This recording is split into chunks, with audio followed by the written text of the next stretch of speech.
what I kind of want to do say, because I don't want to skip this point here. This is a close-up that I really liked. When Kevin Costner is sitting there, and then the parent of whatever the little redheaded boy is going like, no, this is a big thing. Oh my God, whatever.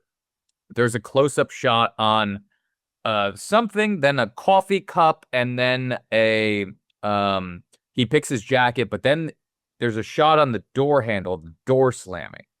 Yes. And I went, oh, yeah, see, like even you remember I this. remember. There's like Yeah. there's a moment, and it doesn't linger on the door, but it's pointed out like very specifically. There's something with this door and this door handle. And I remember going like, the director's pointing something out here.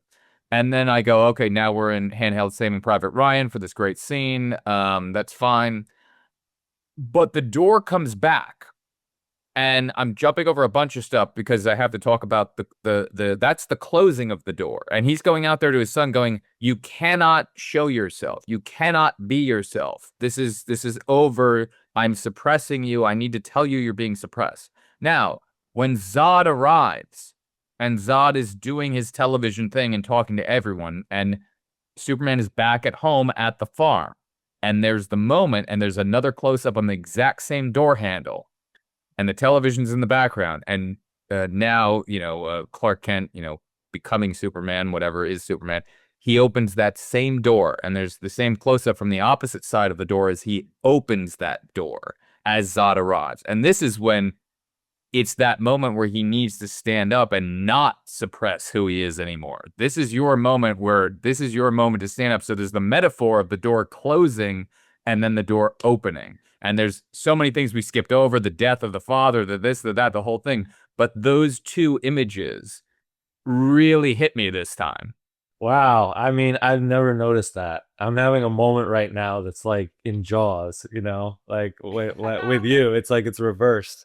That's amazing. You know what's funny about that is I've always noticed that close up when Jonathan walks out, and it like has that close up on the It doorknob. slams. Yeah. And I never thought like it always has jumped out at me because it's slightly awkward. It's like, okay, you're ending the scene on this giant close up. It's a unusual type of a transition. It kind of works, but definitely noticeable. And so it jumped out at me, and I'm like, oh, okay, what's up with that? And then I never noticed you saying he then walks out later. And it's a complete parallel because you're right, the closing of the door, do not reveal yourself, right? Hide yourself away, door close. And then, okay, now step out into the open and reveal yourself, door open. That's pretty cool. And that's the opening of the podcast.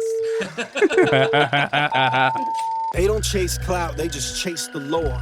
Dig scenes that the mainstream ignores, where light fights dark in a fabled war. Yeah, the truth gets told when the movie's born. I'm the break in the flicker, the cut in the edit, the blade through the credits, a frame they embedded. Light in the distance, persistence poetic. The dark is a prison, I brighten with aesthetic.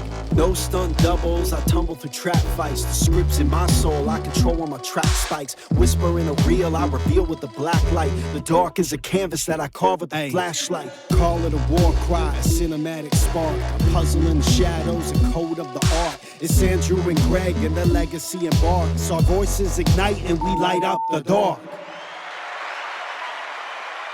All right, so this is your pick this week, my friend, and we're still on the Superman. And how many more Supermans do we have? What's going on before the lead up? Because we bought tickets. We're going to see this in theaters together with you and your lovely wife. And, quick backstory. What's going on? This is the third Superman movie in a row leading up to the release of the new movie. And this is Man of Steel.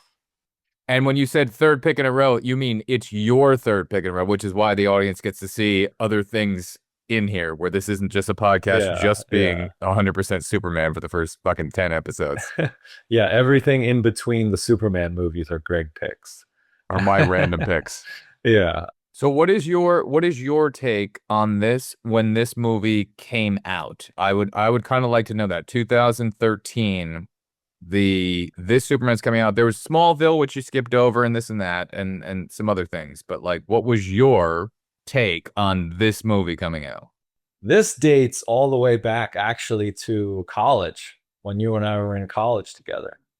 because my relationship with this movie goes back to Superman Returns in 2006, because I have for you somewhat, I hope that this is a good story. I think it's kind of a mind-blowing story. Okay, this is one of the, I'll set this up by saying this is actually one of the coolest things that I think has ever happened to me, and it's related to Man of Steel. Okay. So when we were in college, one of my favorite activities to do when I was in my dorm room is I would go on to the superhero message boards.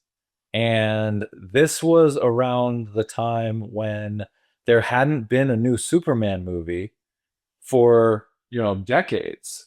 And this is also prior to YouTube. You need to say that for certain audiences. This is prior to YouTube. You're going onto message boards to connect with Yeah. other people. Yeah. Yeah, I'm talking about circa, 2003, 2004, 2005. And yeah, message boards were very popular. Any kind of niche subject that you were interested in, you could probably find a community of people talking about it. So the thing that I was interested in, that I wanted to talk about, was the making of the new Superman movie. Who was going to be cast, who was going to be the director, right? This is a real nerdy message board. Yeah, Oh, yeah. it We know was. Oh, yeah. exactly what this is, of course. Superhero hype. I mean, they still have it up. So you can go, and they have a forum where it's all divided amongst all the characters. So you could choose, do I want to talk about Batman, Superman, Wonder Woman? And so for me, I would, I'd visit various boards, but for me, it was always Superman. And I would frequent, and I became like one of the community, members Of course, you were on the one of the board. leaders, Yeah. I'm Oh, sure. Oh, yeah. Yeah, you would have risen to the top very quickly. well, they had, the moderators, right, Right. of any message board. Okay. And there are rules. Okay. And you always followed those rules, I'm sure. So yeah, so you know me. I don't love following rules, okay? So but I loved these message boards because it was all these people who were super passionate about, yeah, what's the upcoming Superman movie? What are all the rumors?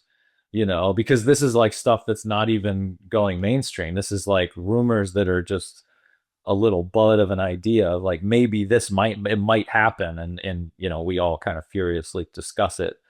So at the time, what happened back then was Bryan Singer was hired eventually. There was actually a series of directors. They went through Brett Ratner, they went through McG, who had done Charlie's Angels. So this happened in the early 2000s, and there hadn't been a Superman movie since Christopher Reeve. Tim Burton had tried to do one in the 90s, and that didn't go. And so it's now the, kind of early mid 2000s. And where's the next Superman movie? And finally, Bryan Singer, coming off of X-Men, gets hired to direct Superman now. So I remember I saw a news article at that time that had said, here are a series of young actors who have auditioned for the Superman role in Bryan Singer's new movie.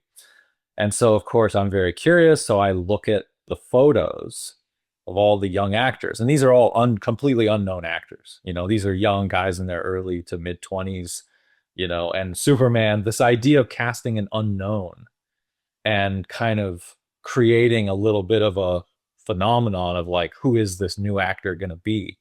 Is that kind of like reminiscent of the Christopher Reeve aspect? Exactly. I think that became a thing with Christopher Reeve and with that Superman, that you could do that with Superman, that you don't need a movie star, And so it's all about just who can fill the role and who can bring that role to life. And we're willing to cast anybody. And so they're looking at unknown actors. And so here's a list of like 5 or 6 names. So I, Google them, look at their pictures. Who are these actors who are potentially going to be the new Superman? And I want to see what they look like. I looked at all of them and thought they're all terrible. None of them look at all like Superman. This is not my Superman. Yeah, yeah. But there was one name amongst the group that said Henry Cavill. And I looked him up, and he was very young at the time. And I saw his headshot, and it's in black and white. He looks like, I think it was taken when he was like 19 years old. So we're talking about very young. But I saw the picture, and I'm around similar age as him actually. So I'm like, 20, maybe 19, 20 myself, in film school at the time. Saw his picture and just thought like, okay, actually, you know what? I kind of see a little Superman there. He had a really strong jawline, and I thought, okay, actually he does kind of look like a comic book drawing of Superman. So I thought, oh, that's interesting. Okay, so I never heard of him. So of course, the next thing I do, I immediately rent a movie that has him in it because now I want to see. I'm gonna Ah, what see like movie was now I'm like that? doing my own research. I'm like, I'm like Yeah. really getting into it. So I want to see. So I watched this movie called I Capture the Castle. It's an English film, period piece, and there's a scene of Henry Cavill sitting on a bench, and he's having a conversation with a young woman. And it's just a little dialogue scene, but he's wearing a suit. And just the way he looked in that scene, I remember seeing that and thinking, that's Superman. I can see it. I can feel it. I'm like, I'm looking at this young actor and he's wearing a suit. He kind of looks like Clark Kent. He's got this incredible jawline, the blue eyes, the dark hair, strong features. And I just thought, this is Superman. I'm looking at a young Superman. And, back then I just completely fell in love with the idea. I just thought this is the actor who should play Superman. And this was in 2004 or 5 when they were preparing Superman Returns. This is so weird. I'm looking up right now. I'm trying to find Henry Cavill sitting on that bench, and I'm finding that movie that you're talking about. Yeah, look up I Capture the And Castle, I'm Henry seeing I'm Cavill. and Yeah. I'm seeing Henry Thomas. I'm seeing Henry Thomas sitting on a bench. Right. Henry Thomas is also in that movie. So he's also in this film, but he's also dressed the same way that you described. So I was totally thrown at that Yes, moment. yes. Okay, here we go. Oh, I see him now. I got it. Oh, here's the Yes. scene of him Okay. on I the see it. bench. This is the other bench. So they've got a lot of. It's a very British film. They've got a lot of scenes on benches of Yes. guys talking to girls about their emotions. Got it. Okay. Yes, exactly. There it is. There it is. Yeah, you have it.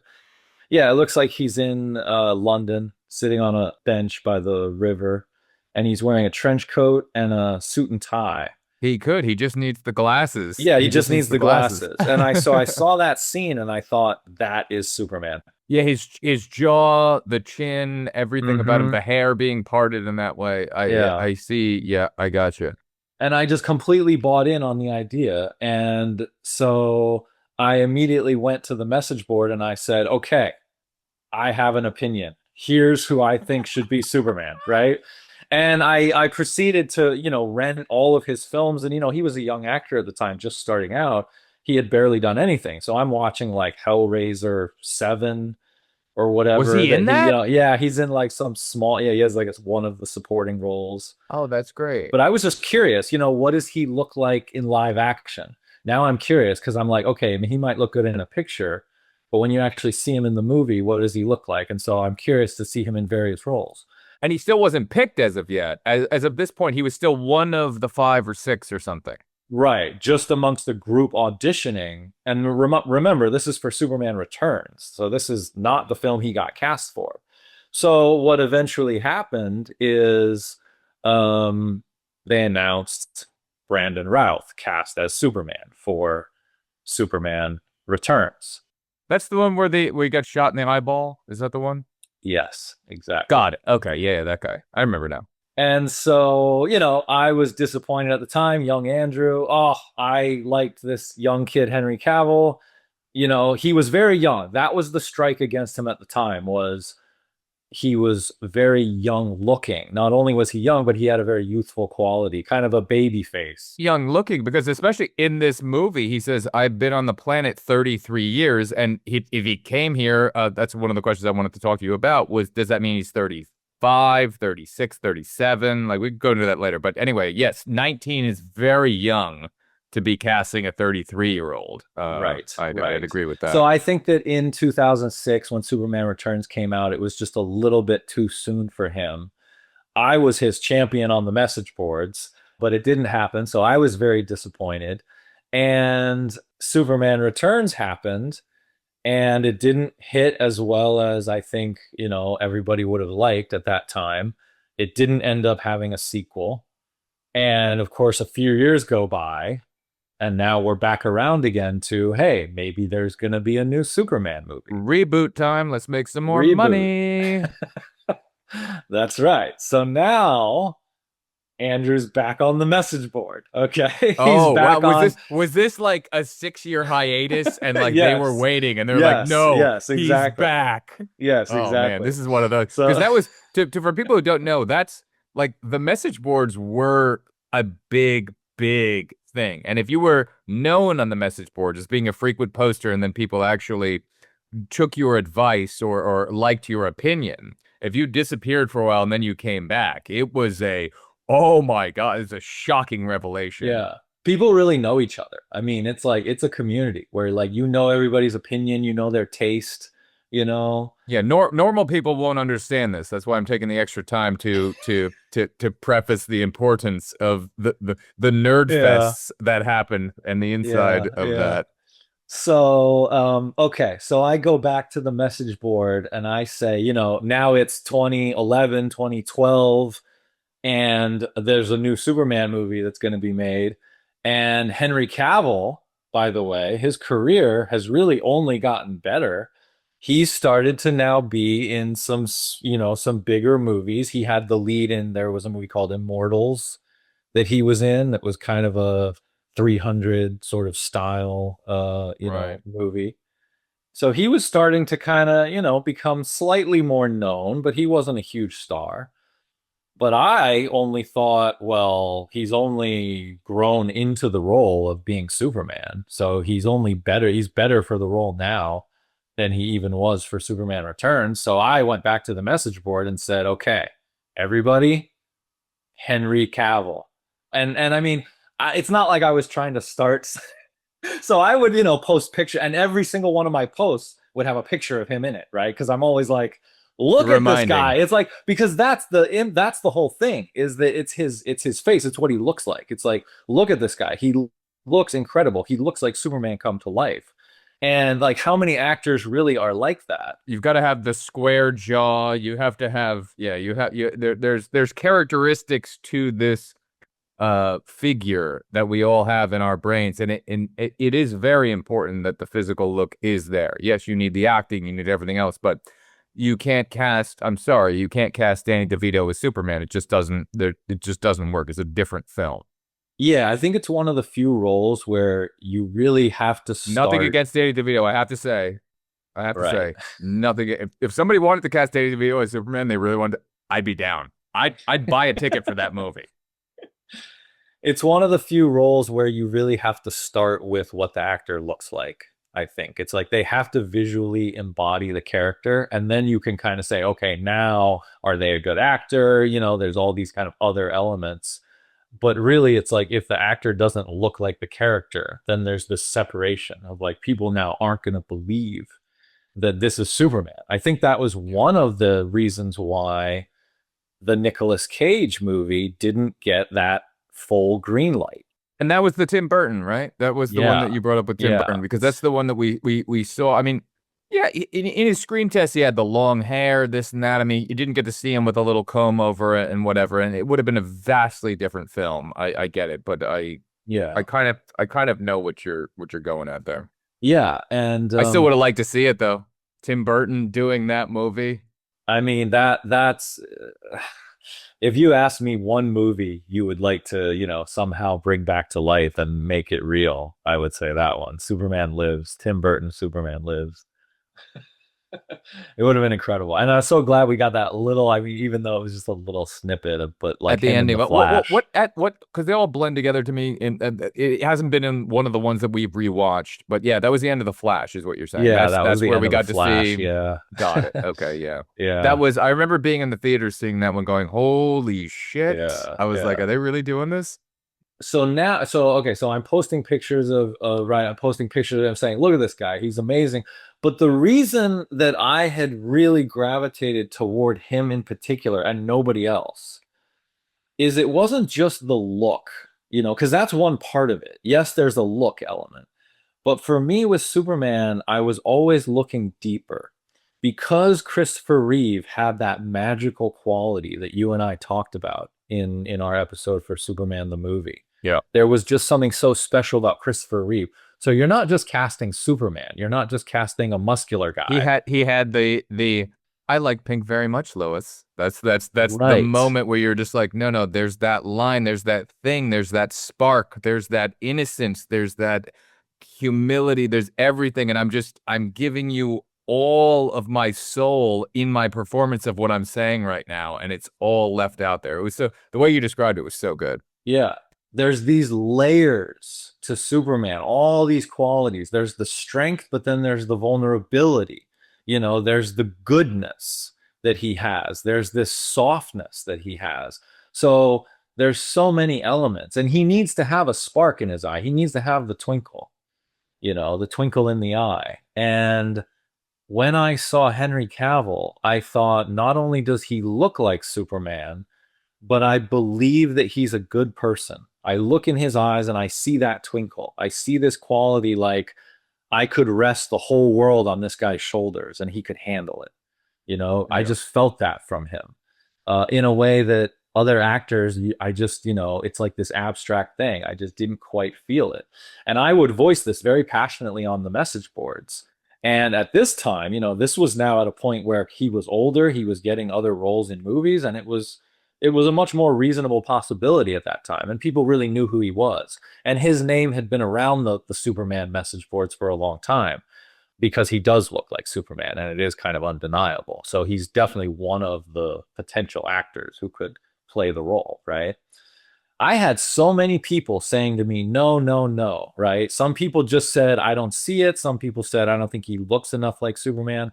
And so there was one moment in particular I remember where I really got into it with somebody. And I was like, look, they were telling me he's not going to get cast. You know, you like, I see your post. I see how many times they were getting mad at me for posting too many times. Wow, somebody's coming out of the walls here. They were Yeah. biting their tongue for a really long time, and they were like, I'm gonna write you a monologue of why you're wrong. And you were like, I'm gonna stay up all night till 3 a.m. writing you over and over. I'm gonna check every spell check, every word, and every do I have double spaces between my things and little periods, and do I have it right? And I'm gonna hit send. Yeah, you got into it. Yeah, because I thought they were being completely unreasonable. They were telling me, give it up. You know, stop trying to tell us that Henry Cavill should be Superman. He's never going to be Superman. Like, I don't like seeing all the pictures you post. I don't like hearing you say it over and over again. Oh, I can't wait. Is there an how do you like them apples coming up at the end of this story? I want to hear the end of this story. So my response back to the guy was, look, I'm not saying he's the number one choice because there was another actor that was actually rumored to be the front runner, which was Joe Manganiello. I don't know if you know him. There's no way that could have been. Were they seriously considering him being in this? Yeah, you know him. Yes. Okay, yeah. Yeah, he was considered the front runner before Cavill was cast. Oh, I just looked him up. Sorry. I just looked him up. I was thinking of somebody totally different. Oh, Yeah, okay. got it. No, Joe I didn't Manganiello. know. He's from Magic Mike. He plays one of the strippers, and he played Flash Thompson in the Spider-Man, Sam Raimi Spider-Man movie. I get it. I could see him. Yeah, he's attractive guy. He's now they're showing me photos of him, much more salty kind of guy. But I bet 10, 15 years ago, clean shaven, probably has, sharp features, potentially. Yeah, I get it. Snyder ended up casting him later in one of the post-credit scenes, and there was a rumor that he was going to be the main villain of the Ben Affleck solo Batman movie. So he ended up being cast in a different role later. But the rumor ahead of time was that Joe Manganiello was going to be Superman, that he was Zack Snyder's top choice. And so when I was on the message board, this guy in particular was telling me, it's not going to be Henry Cavill. It's going to be Joe Manganiello. Drop it. Stop posting all your pictures. I think the funny part is when you said Joe Manganiello, I thought of the guy from House of Cards, what's that actor's Joe name? Pantoliano? No, not him. Hold on. House of oh no wait, not House of Cards, House of Games, the 80s movies. House Oh, of yes, Joe Games. Mantegna. Yeah, Joe Mantegna. And I was like, how the fuck in the early 2000s would Joe Mantegna have ever been considered for Right, right. Superman? I'm like, I'm sorry, great actor, not Yeah, Superman. yeah, yeah. Especially there, he'd be like 58 years old. And I was just like, I know the actor. What are you talking about? What Uh, psychopath on the pod on some blog was saying he was going to be yeah. cast? So it did seem like this is not going to happen, for Henry Cavill. I said my response to this guy was, whether it's realistic or not, you basically have to admit like it's possible.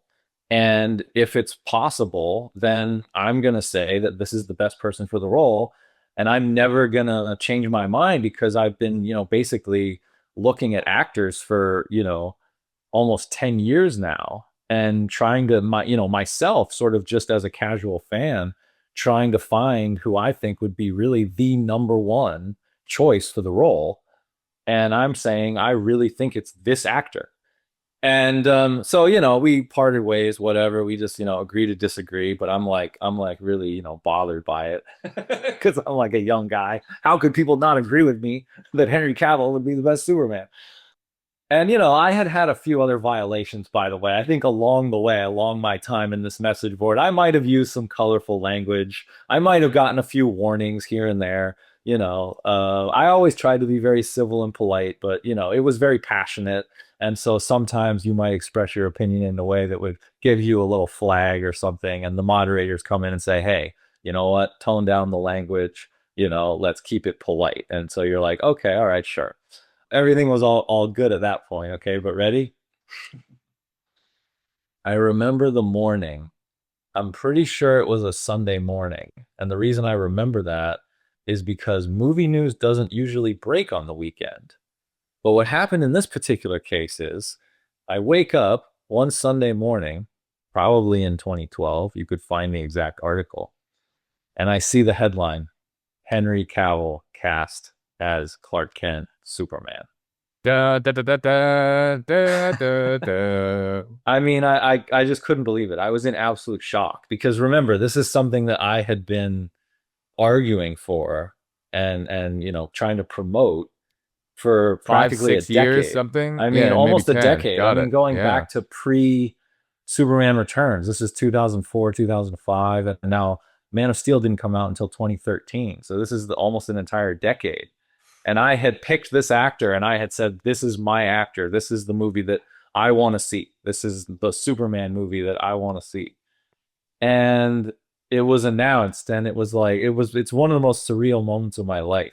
I just thought, is this really real? It's incredible.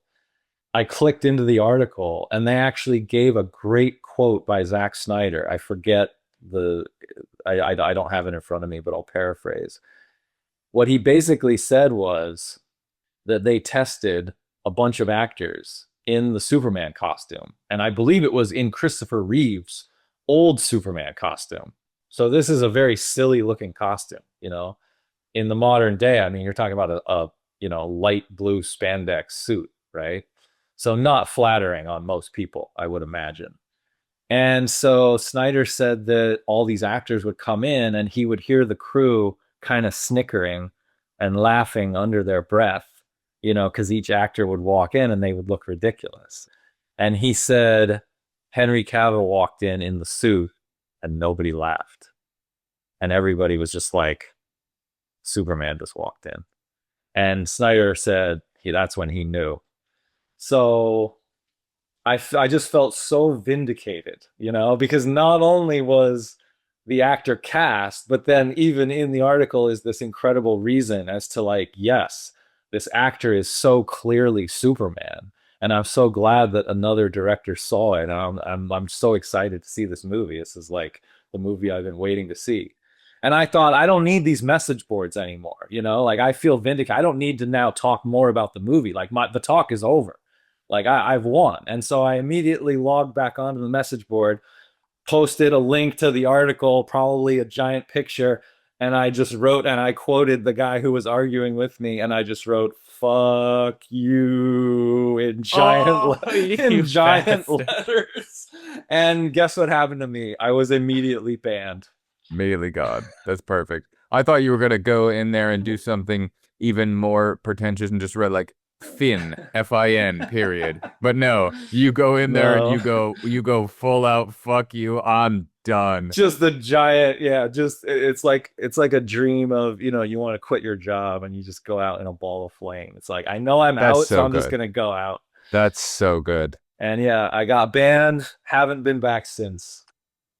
Wow. That's so good. Yeah. That's definitely worth taking up the first 32 minutes of this podcast. That's awesome. So I know that was an incredibly long story, but I thought, when am I ever going to get a chance to tell that story except on the Man of Steel podcast? But this is the best way to tell it. But the reason I also tell that is to say, can you imagine the amount of anticipation that I had going into this movie in 2013? I mean, when this movie came out, this was like, oh, and by the way, then I also thought my number one pick for Pa Kent would be Kevin Costner, because I'm like, Field of Dreams. You I'm knew like, that? You knew that? Well, because I thought to myself, who would I cast nowadays as Jonathan Kent? I had choices for like the whole cast, but for my Jonathan Kent, I thought, well, who would I cast? And I thought, well, gee, I've always loved Field of Dreams. I mean, is there an actor more associated with Americana and the Midwest than and magic than Kevin Costner? I mean, that's on our list. That's on our list too, right? We put that on there? Yeah. So I just thought, well, Kevin Costner would be the perfect Jonathan Kent. Such a good choice. And then like a week later, it was announced Kevin Costner is Pa Kent. And I was like, I started thinking, okay, this is incredible, because this is exactly the movie that I would want to see, you know? And then what happened is it started straying, and then they started announcing cast, and I was like, okay, that's not who I would cast. Who was going to be your Lois? Who was going to be your Lois? I was thinking more in the direction of like an Anne Hathaway. Okay. I was thinking more brunette. So the Lois Lane casting kind of threw me off. I was like, okay, Amy Adams. Like, I didn't picture that. That was the first one, I think, where I thought, okay, I see. This is not Andrew's Superman. You know, even though Zack Snyder clearly shares a lot of the same kind of taste and ideas, he and I see it similarly. But then he also sees it differently, and he started making choices that I think would go in a different direction from what I was imagining. And so then it really took on this life of its own, and, you know, they started shaping, like, yeah, what is this new vision of Superman? It started not becoming exactly your film at a certain point. Yeah, and then I started thinking, okay, what is this? And now I'm really curious. And now what am I going to get? Now I'm going to take a little bit more of a back seat and go, it's not mine now, but okay, I'm going to see somebody else's vision.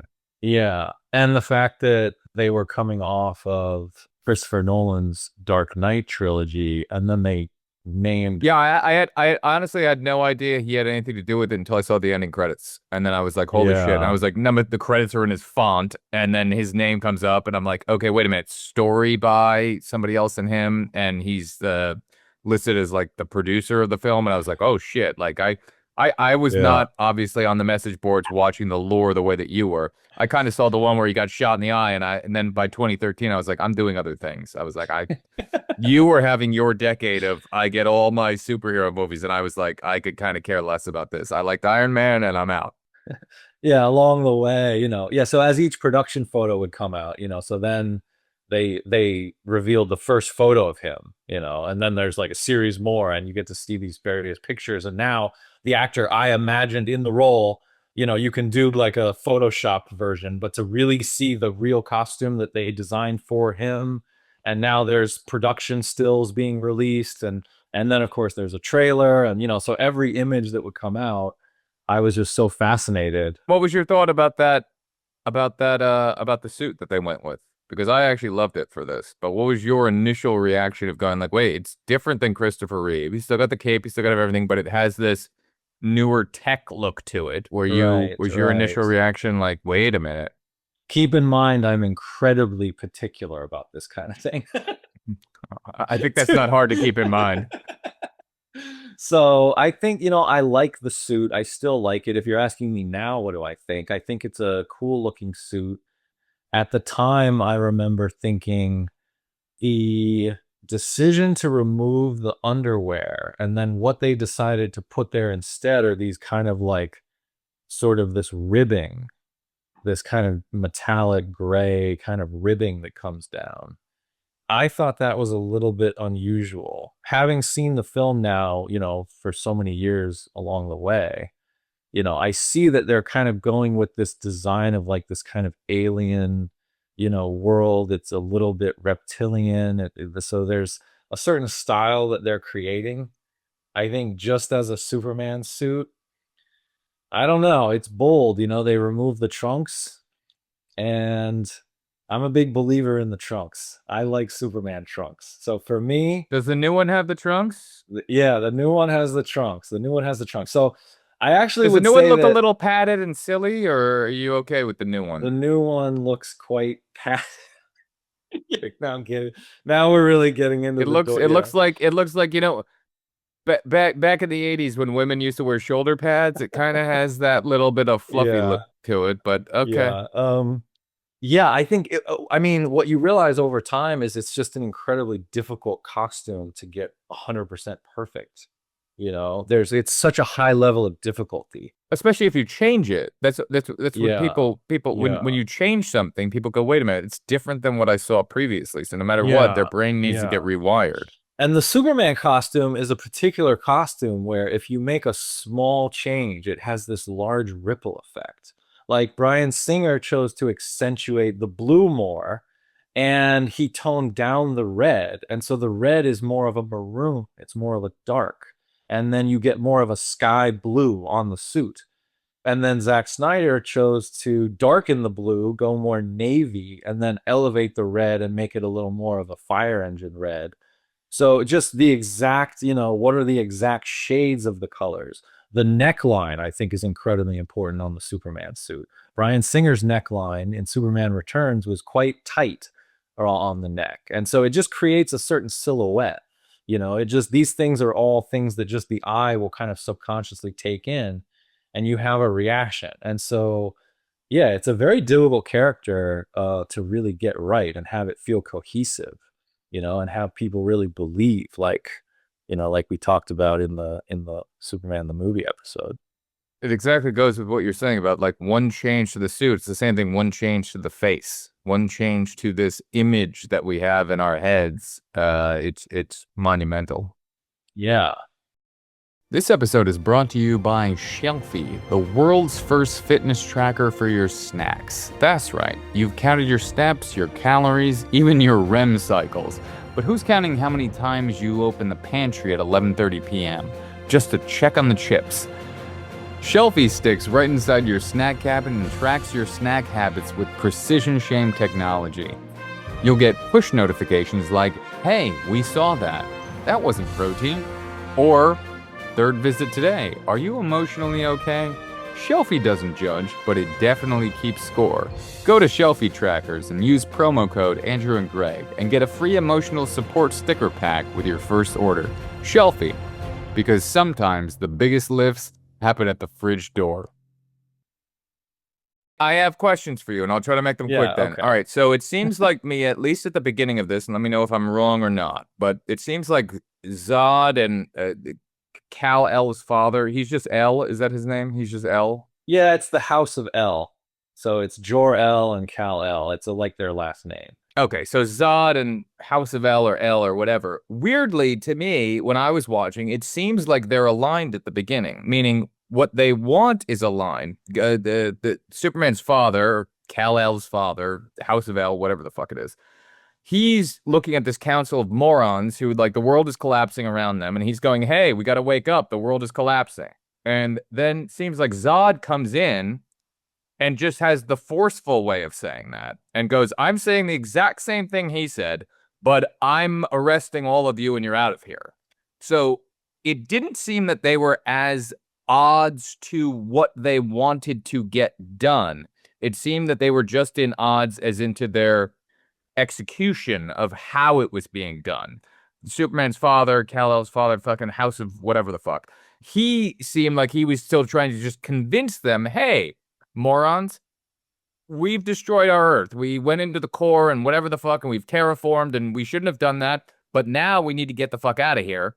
And they're going, you are silly. And the fucking everything's exploding around them. And then, forceful guy who goes, no, my number one goal in life is to protect this society. And even if I have to kill some of you to do it or arrest you or throw everything over, my watch of this was going, they're not as different in what they want to get done. Let me know if you have anything to say to that. I had 50 other things I'm going to jump over because we're not going to have time. But Okay.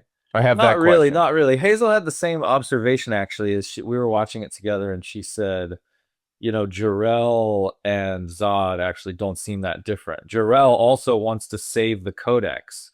He infuses it into his son's cells. So he wants Kryptonian genealogy to continue. He wants it to be preserved. Zod also wants it to be preserved. So they share that in common. They have other things where they disagree. Yeah, Zod's really upset that you put your penis inside of another woman and created a baby because I wanted you to just have Matrix babies your whole life. You should have just kept having Matrix babies, but you had this other baby, and somehow we don't know how he put in all of their societal DNA. Maybe it's just because it was the natural birth and that's just what happens there on Krypton. I don't know. This element of the Codex, this is something that was, of course, added for this movie. This is one of the modern movie updates where they're trying to add something different, something you've never seen before. So they have this idea that the Kryptonians are all predetermined in terms of, their job, their fate apparently is predetermined. Okay. But if their fate is all predetermined, shouldn't it have been predetermined that they were all going to be on their planet and just fuck themselves over and they were all going to die? Like, shouldn't have that been the predetermination? Because there's some aspects of the opening that I don't want to be prickish with, but I'm saying like there's a little like instead of putting him in the pane of glass and being like, hey, you're shot out here and forever, they're like, hey, you're gonna go around for 300 cycles, and they're like, oh, we're gonna go around for 300 cycles, and we're gonna starve to death in our 300 cycles. But then like 5 seconds later, it's like, no, you're on the planet that's safe. Our planet gets destroyed, and now you're over here. There's a little where I was just like, at many times they're trying to explain a lot, and I know right now I'm seeming very critical. I'm not. I actually really like the movie, so I'll preface it with that. But there's certain things that when you try to over explain certain aspects, it brings up other questions, and many times they answer those questions, and sometimes it seems like they don't, or they just go over the audience's head. So maybe I'm dumb when it comes to that. What do you think about Russell Crowe as Jor-El? Because you had some good opinions on Brando as Jor-El. So I was curious what you thought about Russell Crowe. I thought he was good. I thought he was good. I thought it was funny that he was kind of talking to a there's certain things about the movie that are very, now looking back, very like typical of the time period of the movie. I'm like, all right, he's flying around on a dragon. This is like fucking 2 years after Avatar. So like, well, dragons were kind of cool. Let's just have him fly around on the dragon. I don't know if that's in the comics or not, but they got a fucking 4-winged dragon, and then the dragon gets hurt, and there's some sort of fucking, thing between the two of them. But him, I thought he for that role, as the script is written, I thought he was a good choice to deliver that dialogue that needed to be delivered in the way that it needed to be delivered.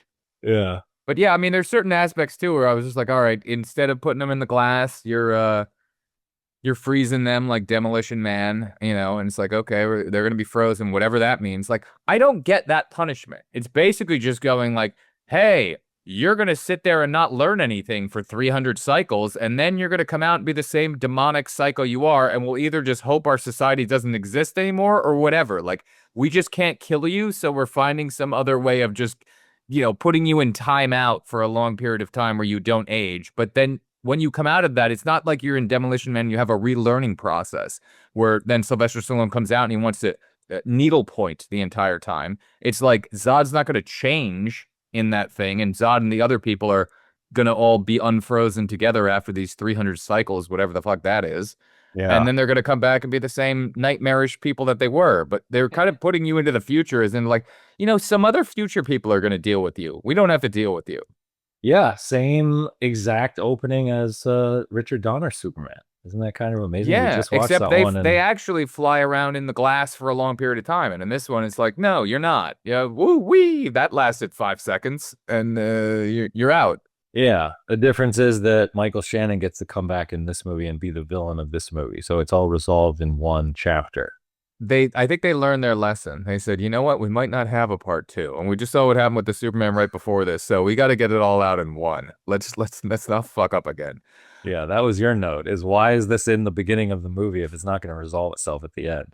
Yeah, I think they did that. All right, so now I'll talk about something I like, which threw me, was you cut down to Earth and Superman's on a fishing boat. Now, this is Right. also like Here another we go. very popular thing at the time of like Deadliest Catch was one of the biggest TV shows that was out there, and they were fucking getting their lobster and doing whatever, and it looked identical to this. But I think it worked, and it threw me of going like, wait, we're gonna miss all of Clark's like you're doing an origin story. We're gonna miss all the cool kid stuff. So I didn't like it when rewatching it, going like, wait, what's that? What's happening here? And again, I haven't watched this in Right. like But then they immediately cut to his childhood. yeah. So I'll just say as an overall thing, we can go flashback by flashback. I like the way that they structured the movie. I really do like the flashbacks as opposed to it being as a perfect narrative structure once you get to Earth of being like, let's do it from Clark when he's a baby, and then let's go through all of that. The structure of the movie was done really, really nicely. I like that they have that bully aspect, then he comes back, then he's at IHOP. That's the same bully, right? The same bully is the guy who was in the bus, and then the same bully helped him when the other kids were mean to him and he was crunching the little fence. And then that's the same bully at IHOP, right? That's the same redheaded kid. Yes. I believe that's Pete Ross. I have no idea who I know Pete Rose, but I don't know Pete Ross. But anyway, that was nice. I liked that little side storyline. Maybe that's why he got into redheads and why Lois is a redhead. Who knows? He might have been ahead of his time with some sort of those things. I think that the reason that I rationalize that they cut to the fishing boat is because something we talked about in the Superman the movie podcast a lot is, of course, the religious allegory and the connection to Superman as Jesus. Oh, this is Jesus in the fish. Here So we yeah, go. so Yeah.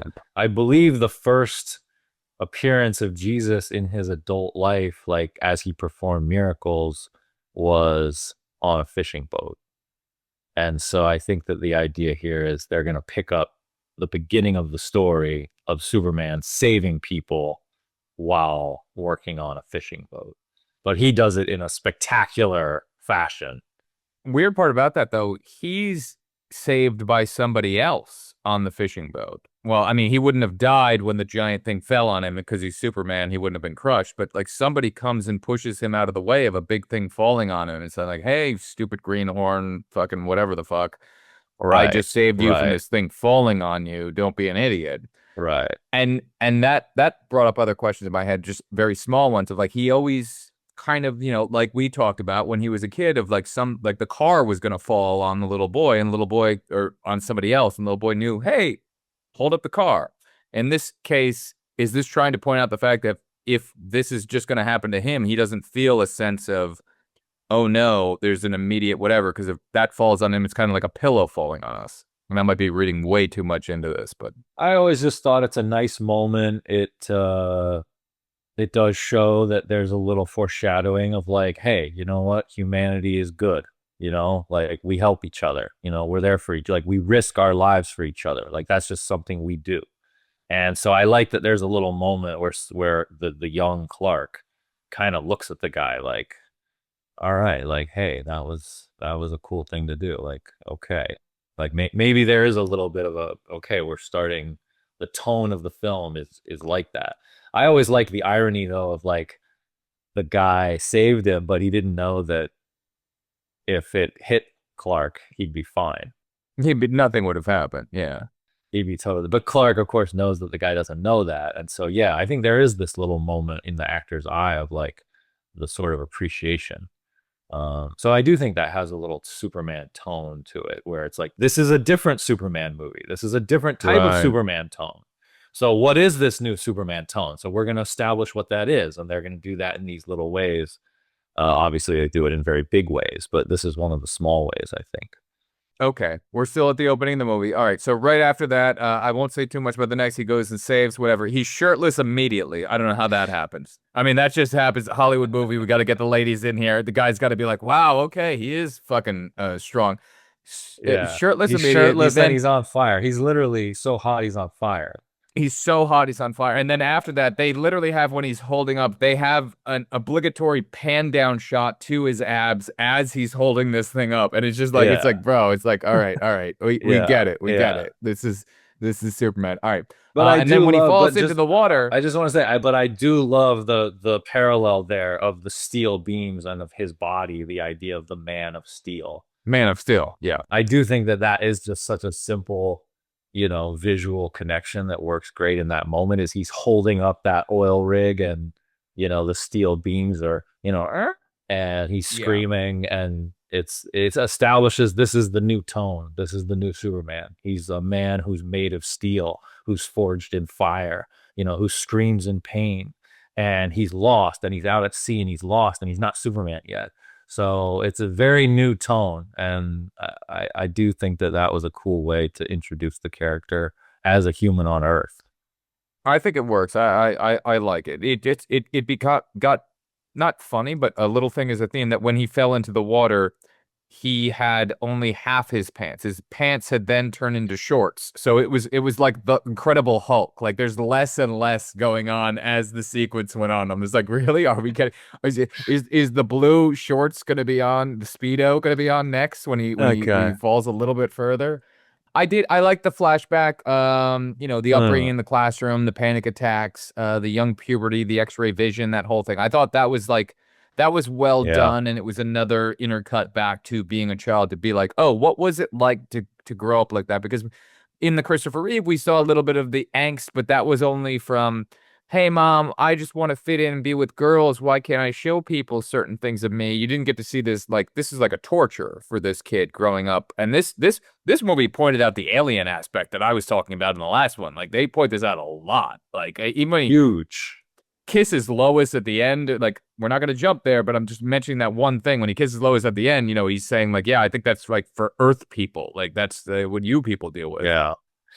When I first saw it in the theater in 2013, I teared up in that moment when the little boy is discovering his powers, because I think that you never got to see the Christopher Reeve version of the character. You never got to see him, wrestle with what is it like to have X-ray vision for the first time. It's almost like a horror movie. It's like the discovering of that, of feeling different. And I think that points to the style of this movie, which is way more of what you're saying about the alienness. I mean, that's like at the forefront. It's him going through his puberty that no one else around him goes through. So the idea of this version of the character is he feels so different, and it's a little scary, and he's very confused, and it's like traumatizing, And so that sequence of watching young Clark, go through that. When I first saw it in the theater, I really connected to that. Yeah, and mom coming up in that sequence is really good, and it's really nice, and it's Diane Lane, which, I mean, obviously she's just the hottest mom. So Yeah. that's And you know what's funny about the cast of this movie is that, remember, you had mentioned the Wonder Woman movie that I made in film school? Okay.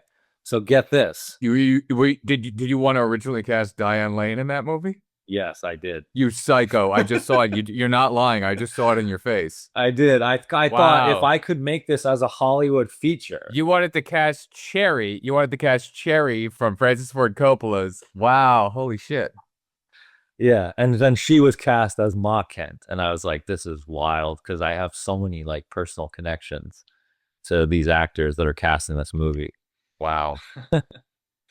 Yeah. All right. All right. Random throw out. when the bus was about to go over the bridge, I thought it was really interesting that the stop sign came out and it was like being pointed out. I don't know if that was just like, hey, this just happened, or was that showing because later on when it gets pushed up, the front door is open. Do you have any sort of Andrew way of looking at that, or was that just like, okay, it's just a shot before it goes in? Yeah, I think it was just a rhythmical thing. I think it was just a Okay. way of like visually illustrating that tense moment where you seize up before impact. But it will lead to a close up that happened later that I think has a big moment because that was the first close up in the movie where I said like, oh, I really noticed this as being a thing, but now that one, fine. I think the next one I have a good connection for when I get to it coming up really soon. But this is the scene he saves the bully. Then now we're brought into this other thing that wasn't really showcased within the Christopher Reeve movie with like now other parents know that he is a miracle and they're saying like this is an act of God, Jonathan, and they're coming after him and then this is the good excuse for why he kind of can't show his power. And then you have the great scene where now we're really getting into Kevin Costner. And this is I think his performance here, everything within this sequence, you just go, "Oh my God, you're setting this tone amazing." Even though for whatever reason, the scene is not only shot handheld, but it's shot handheld, and then you decided to hire like a karate artist to just kick the handheld operator in the back the entire time. I don't know why this scene is shot as if it's like in Saving Private Ryan. Like it's a nice dialogue scene on the back of a truck, and for some reason, like I don't know what Zack Snyder was feeling during this, but he said like, you know what? We need more action in this scene. Shake the camera as viciously as possible during this nice dialogue scene between the two of them. Yeah. There's semi joke within there. I don't think anyone really notices. It's just if you're watching it from a technical perspective, you're like, really? That much energy within the camera of what's going on right now? I mean, their whole thing was go real and not go verisimilitude real. It's not verisimilitude 1970s real. They're going like documentary style, sunset, handheld camera. Yeah, but I've seen Don't Look Back. 16 millimeter handheld, D.A. Pennebaker walking around. No one's kicking somebody in the back to make this as handheld as what's going on within this sequence. Anyway, that's my own just like little inside joke to be funny. I know what you're saying. I don't mind that the scene is handheld. I'm just saying, Yeah. maybe we could have calmed it down a little bit, just a little bit. But anyway, what's great about that is even that doesn't distract from the performance of Kevin Costner within this sequence. He is absolutely murdering this. And this scene could be done so poorly if you cast the wrong person there. And you go, oh, here's the boring scene where dad tells the kid he can't show his powers and he's got to be this and he's got to do that. This is one where Kevin Costner is like, no, I'm turning it up. I'm taking it as seriously as possible. I'm gonna murder this fucking role because there's meaning to it. Like every word he's saying in there comes back to the fact that you wanted to cast him, that's insane. But he's awesome in this role. Yeah. And him getting to that point of saying like, you are the answer to are we alone in the universe?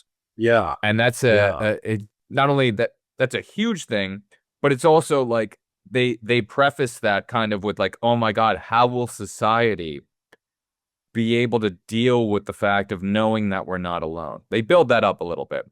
And then you get to see that society deals with it really quickly as soon as Zod comes and Zod announces it and no one freaks the fuck out. They're all kind of just like, okay, well, we know what we need to do. We need to get whoever this hidden Superman thing is, kind of out of here.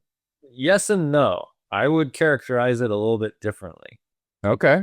I think that actually a lot of the struggle of the movie is this idea of revealing yourself to the world and the process that then occurs. Now they need to accept you. And I actually think that's kind of the whole, at least the undercurrent of the film. That's interesting. And I think it starts in this moment. And I had a question for you, actually. Okay. Do you think that Jonathan Kent is afraid of his own son? do you think that he is the one who's afraid of Clark revealing himself? The implications, everything that he says about humanity. My question to you is, do you think those are his own internal fears? I think they are. Yeah, I think he was concerned of, and that's kind of what I was trying to say before. Maybe I said it wrong, but I was trying to say his whole concern was you're the answer to the question of if we're alone in the universe. Now, if we give society that answer, society's not ready for that answer. Society will freak the fuck out if we let them know that there's an alien, because it changes everything. It changes everybody's religious belief, this and that, whatever the fuck. And my semi-joke to that was going, well, we got to see what actually happens when Zod goes up there and takes over everyone's televisions, and then we go, oh, we're not alone in this fucking world. We got Zod. And nobody freaks out at that. And I like the fact that Zod going down there and he influxes every television set throughout the world and everybody's cell phone. And I think it was cool that they actually did showcase the fact that, okay, people in other Asian countries, he's communicating to them in their language. I actually like that they brought up that one little aspect to it. But what I kind of want to do say, because I don't want to skip this point here. This is a close-up that I really liked. When Kevin Costner is sitting there, and then the parent of whatever the little redheaded boy is going like, no, this is a big thing. Oh my God, whatever. There's a close-up shot on something, then a coffee cup, and then he picks his jacket, but then there's a shot on the door handle, the door slamming. Yes. And I went, oh, yeah, see, like even you remember. I remember. There's a moment, and it doesn't linger on the door, but it's pointed out like very specifically. There's something with this door and this door handle. And I remember going like, the director's pointing something out here. And then I go, okay, now we're in Handheld Saving Private Ryan for this great scene. That's fine. But the door comes back. And I'm jumping over a bunch of stuff because I have to talk about that's the closing of the door. And he's going out there to his son going, you cannot show yourself. You cannot be yourself. This is over. I'm suppressing you. I need to tell you you're being suppressed. Now, when Zod arrives and Zod is doing his television thing and talking to everyone, and Superman is back at home at the farm, and there's the moment, and there's another close-up on the exact same door handle, and the television's in the background, and now, Clark Kent, becoming Superman, whatever is Superman, he opens that same door, and there's the same close-up from the opposite side of the door as he opens that door as Zod arrives. And this is when it's that moment where he needs to stand up and not suppress who he is anymore. This is your moment to stand up. So there's the metaphor of the door closing and then the door opening. And there's so many things we skipped over, the death of the father, the this, the that, the whole thing. But those two images really hit me this time. Wow. I mean, I've never noticed that. I'm having a moment right now that's like in Jaws, like with you, it's like it's reversed. That's amazing. You know what's funny about that is I've always noticed that close up when Jonathan walks out, and it like has that close up on the door. It slams. Yeah. And I never thought it always has jumped out at me because it's slightly awkward. It's like, okay, you're ending the scene on this giant close up. It's an unusual type of a transition. It kind of works, but definitely noticeable. And so it jumped out at me, and I'm like, oh, okay, what's up with that? And then I never noticed you saying he then walks out later, and it's a complete parallel because you're right, the closing of the door. Do not reveal yourself, right? Hide yourself away, door close. And then, okay, now step out into the open and reveal yourself, door open. That's pretty cool. And that's the opening of the podcast. Oh, another one of those, huh? Potentially. You don't have to do it. You don't have to do it. But just potentially. That's great. Watch that next time, because now you know the closing of the door. Watch that scene again with when he opens it, because it's a build to him opening. He turns, he looks, then his hand comes in, then it cuts to a wider shot. The television is still in the background, and this is his like, I'm stepping into this moment. I have to be Superman at this point. Yeah, just Zack Snyder. I mean, he does a lot of really nice little moments like that. where he'll layer in. I loved what he was doing with the light in that barn scene that you're talking about with Jonathan and Clark, when Jonathan's revealing, okay, you're actually an alien. And there are these spotlights that kind of come in, Yeah. and it almost feels, to me, it felt like the light of God, or like the light of the heavens, like the light coming in and kind of showing you the way, of just the kind of metaphor of having that light burst in at that moment. And they didn't go for the Star Trek lens flares as much, the digital lens flare. Not like Yeah, a no, lens it's flare. just a It's almost harsh. like, it's like the Yeah. light itself is like, yeah, it kind of just comes into frame I like in, that. in the background. And yeah. The moment we have to say, because I don't want to skip to Kevin Costner, when Kevin Costner says, "You are my son," and there's the tremble in his voice. That's such a great performance. Just have to little Costner tap on the head for that Yeah. one. That was so good. Well, the reason I asked you that question is it his own fear, is because I kind of thought about that. And there is this protective element of, like, maybe he is just acting as a father, just trying to protect his own son. He doesn't want this boy that he raised, I mean, whether it came from a spaceship or not, like, he's had this boy since the boy was an infant. And it seems like it's their only kid, right? They don't Right. seem like they have Their any other only kid. daughters, Yes. this and that. Yeah. Yes. In fact, in some of the stories, there's an idea that Jonathan and Martha can't have children. Got it. That makes kind of sense. Yeah. Yeah. So there's this kind of miracle aspect of, they're granted a child. I mean, it could just be that, he's raised this boy, so since he was a little infant, so he's going to be protective.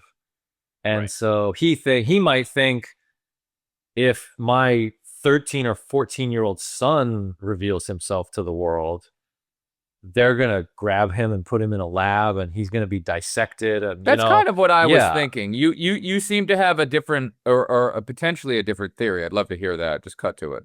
Just the idea of trying to read it in a different way, of, like, it could just be a sort of pure protectiveness, and maybe it's good advice at that time to say, you know what, son, hold off on this. It's not, I know you want to save your classmates, but if the whole world finds out that there's an alien on Earth and you're a 14-year-old kid, it's my job to protect you. So I'm not going to let that happen.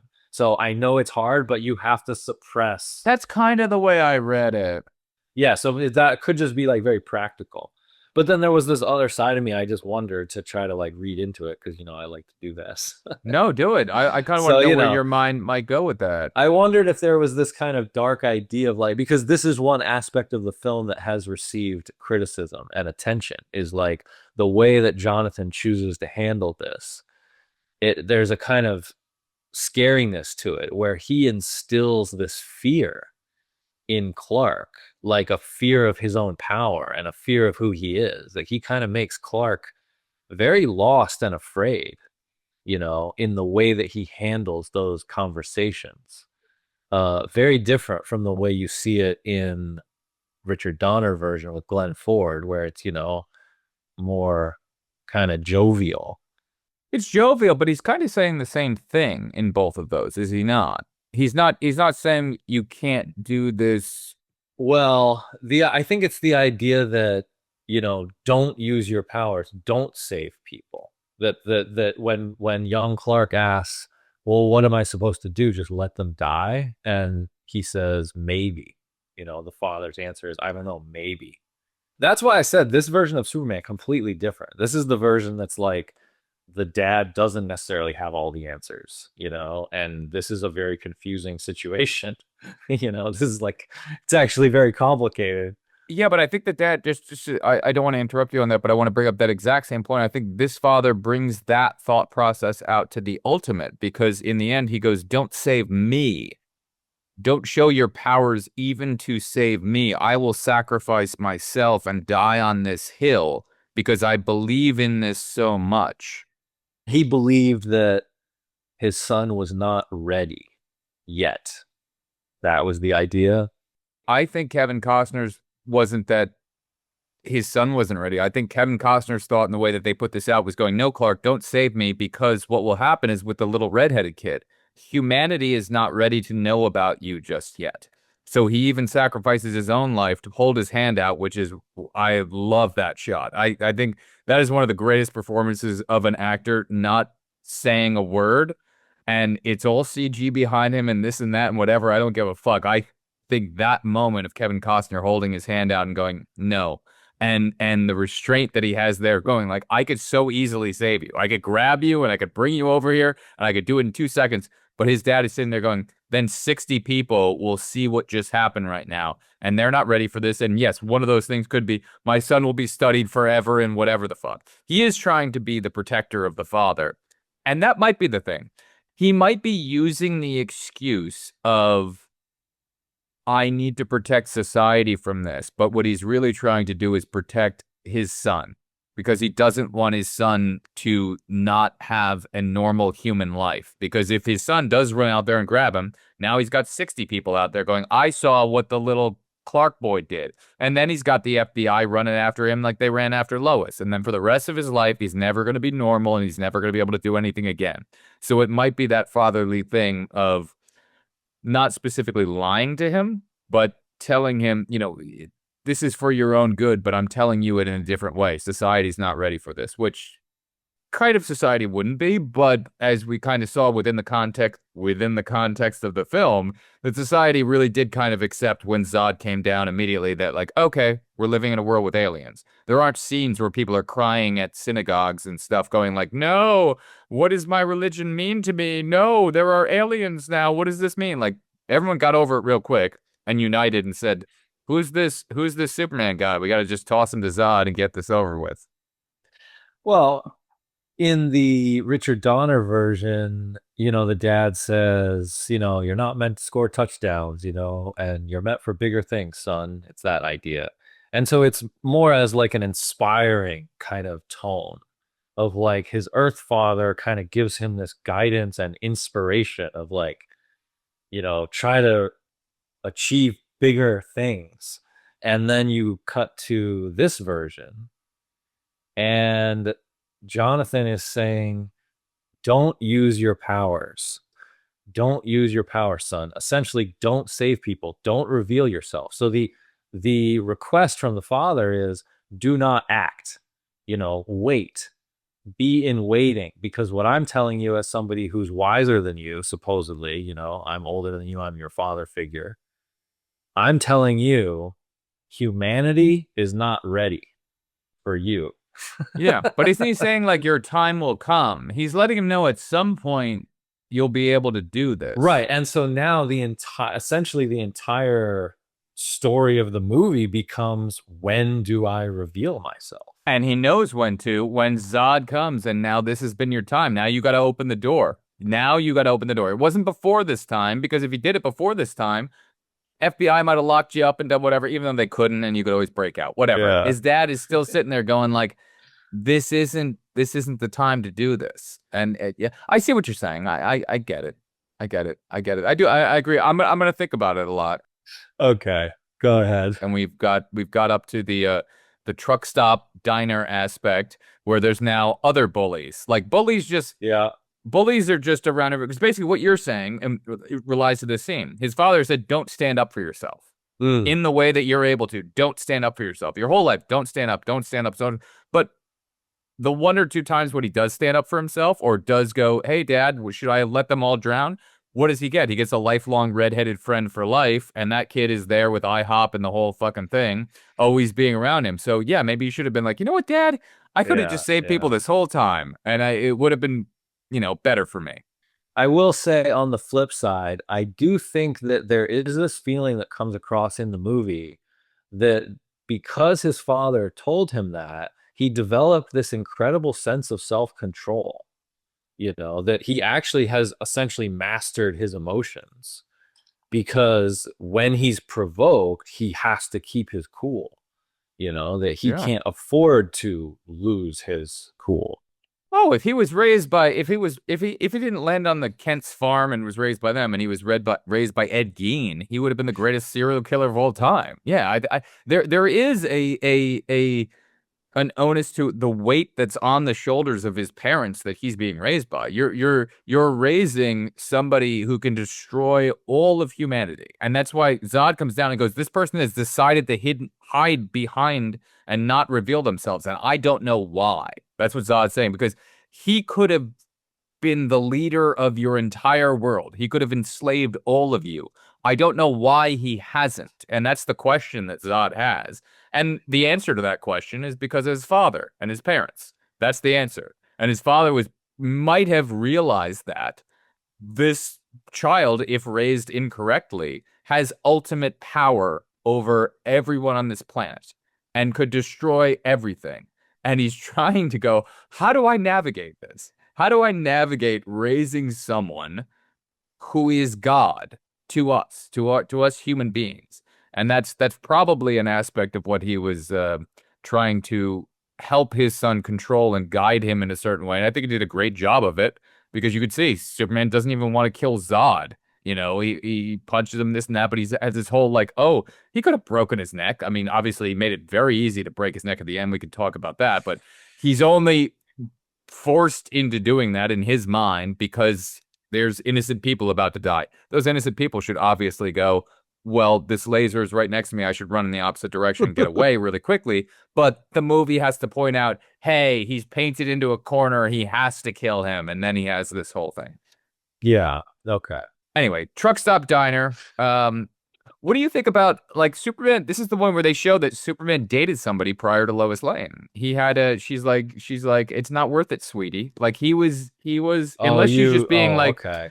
Unless she's just being like, oh, we work together and I call you sweetie. It seemed like they had they were a couple. I thought of it as just a sort of friendly banter. Oh, I think he dicked it down. Yeah, I think they were. How could you not? How could you not? If I was her, I'd be like, oh man, this guy's better than all these other douchebags coming into this shithole. Okay. But again, that's another scene where, yeah, the idea of the self-control, that you see it like escalate, where essentially he's provoked further and further. And yeah, he does have this outlet where he destroys the guy's truck. Yeah, but he doesn't know if it's the guy's truck. That's the thing that kind of pissed me off a little bit. How do you know that truck isn't owned by a small business owner who then hired a trucker? Because most truckers don't own their own trucks. Okay. So he literally could have, like, imagine like an 80-year-old man who's like, I'm sitting here. The last thing I'm going to do is spend $180,000 on getting a truck, and I can't drive anymore because I'm really old, and I'm going to hire a truck driver. And he didn't do a good background check. That guy was a dick. But now he's destroyed the truck of someone else who's not that person's truck. That guy's just driving the truck. Yeah. Okay. Yeah. This is around the time that Lois Lane comes into the movie. And yes. Yeah. And then of course Zod is going to come down. And so, yeah, what do you got? So I have questions about that. Lois catches him on her camera. She zooms in. This is another big difference. Why does he randomly there and then finds out this ship that's been there for 18,000 years that was like a scouting ship or whatever? What is there a reason that was he drawn to because this is different than, the Donner and like, I'll find my fortress of solitude. I'm having this pull. Mom, I've got to go. Is this a pull that he felt there's something in the ice and I'm going to get up here? Or is he just like, because he's obviously working up here for a long period of time. This woman's calling him sweetie. And then randomly he just walks around with his shirt off and it's, oh, now I'm in an 18,000-year-old ship randomly. Yeah, that's a great question. There's no crystal. There's nothing guiding him. It does seem like he's kind of on this journey north, like he's trying to find something. Why is he on that journey? We don't really know. There's this moment in the bar where he overhears the guys in their military outfit. He hears them mention something about, I don't know what they say, but something okay, about I missed that. Yeah, like, a potentially spaceship or there's some unknown object. God, okay, that's the excuse. I'll go with that. So he kind of overhears it, but the fact that he's up at that bar, even to overhear that conversation, to me it seems maybe like that was his pull. Well, it seems like he's looking for that already. And I think it works. I think it worked. I didn't question it the first time watching. You just space out and you go, okay, Superman's somewhere. Okay, there he is. And this time I was watching it in the Andrew way of going, we're gonna have a conversation about it. Let's watch everything closely. But I missed that one part.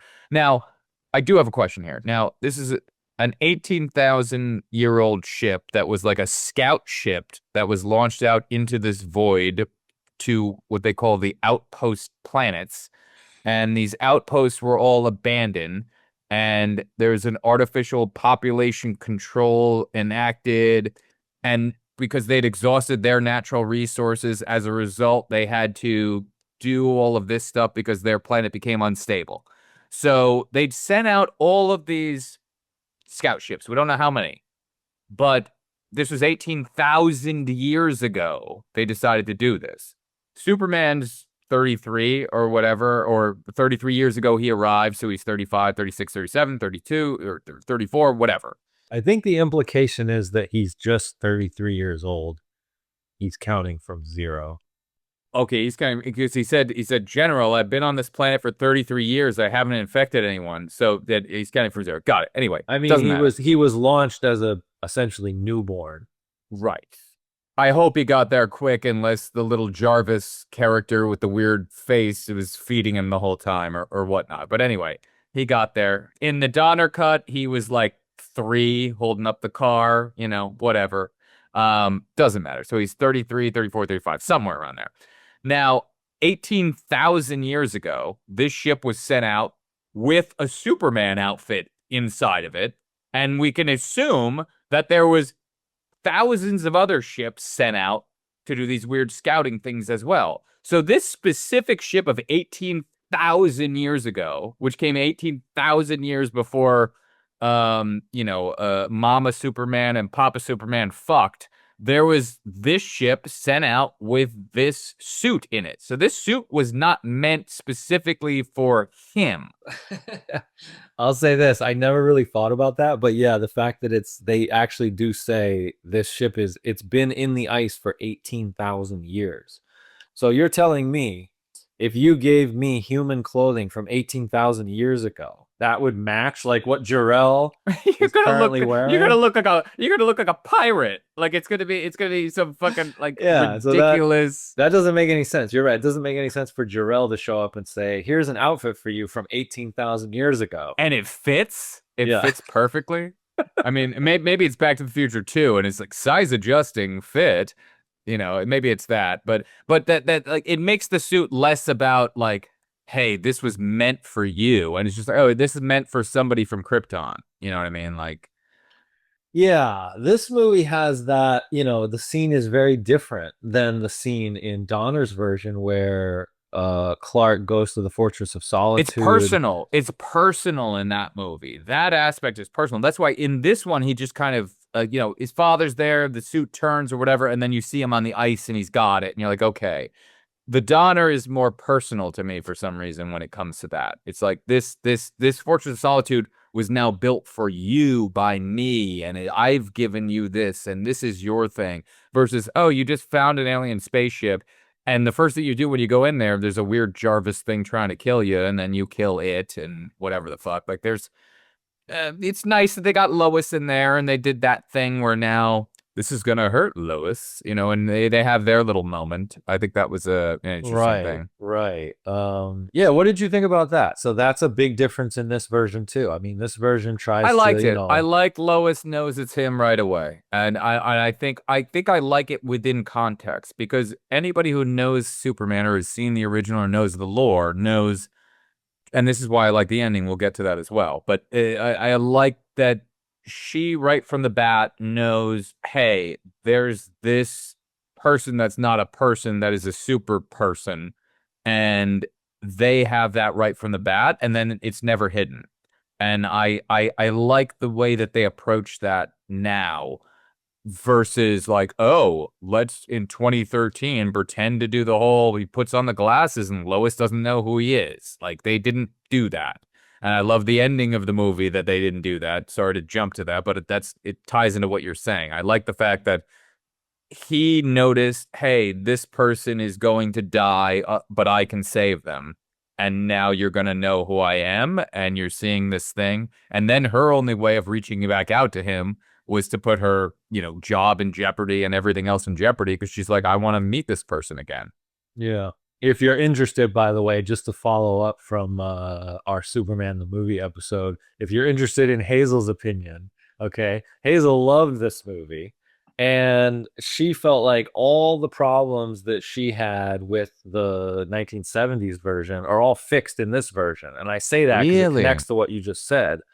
Yeah, and She like, hated, for instance, she hated the glasses. She hated the glasses. she loves Lois Lane in this movie. She loves how Clark is just Clark. He's just essentially he's one person. It's not three different people. There's no Superman, Clark, and Kal-El, or Superman, Clark, and Clark in Smallville, or however you want to separate it. But it's like I actually think there's always been like three. So yeah, this is just like it's one guy. It's like he's a guy. He's trying to figure out his place in the world, and either he's wearing a Superman costume or not, but he essentially acts the same, even up until his version of Clark with the glasses is essentially the same guy.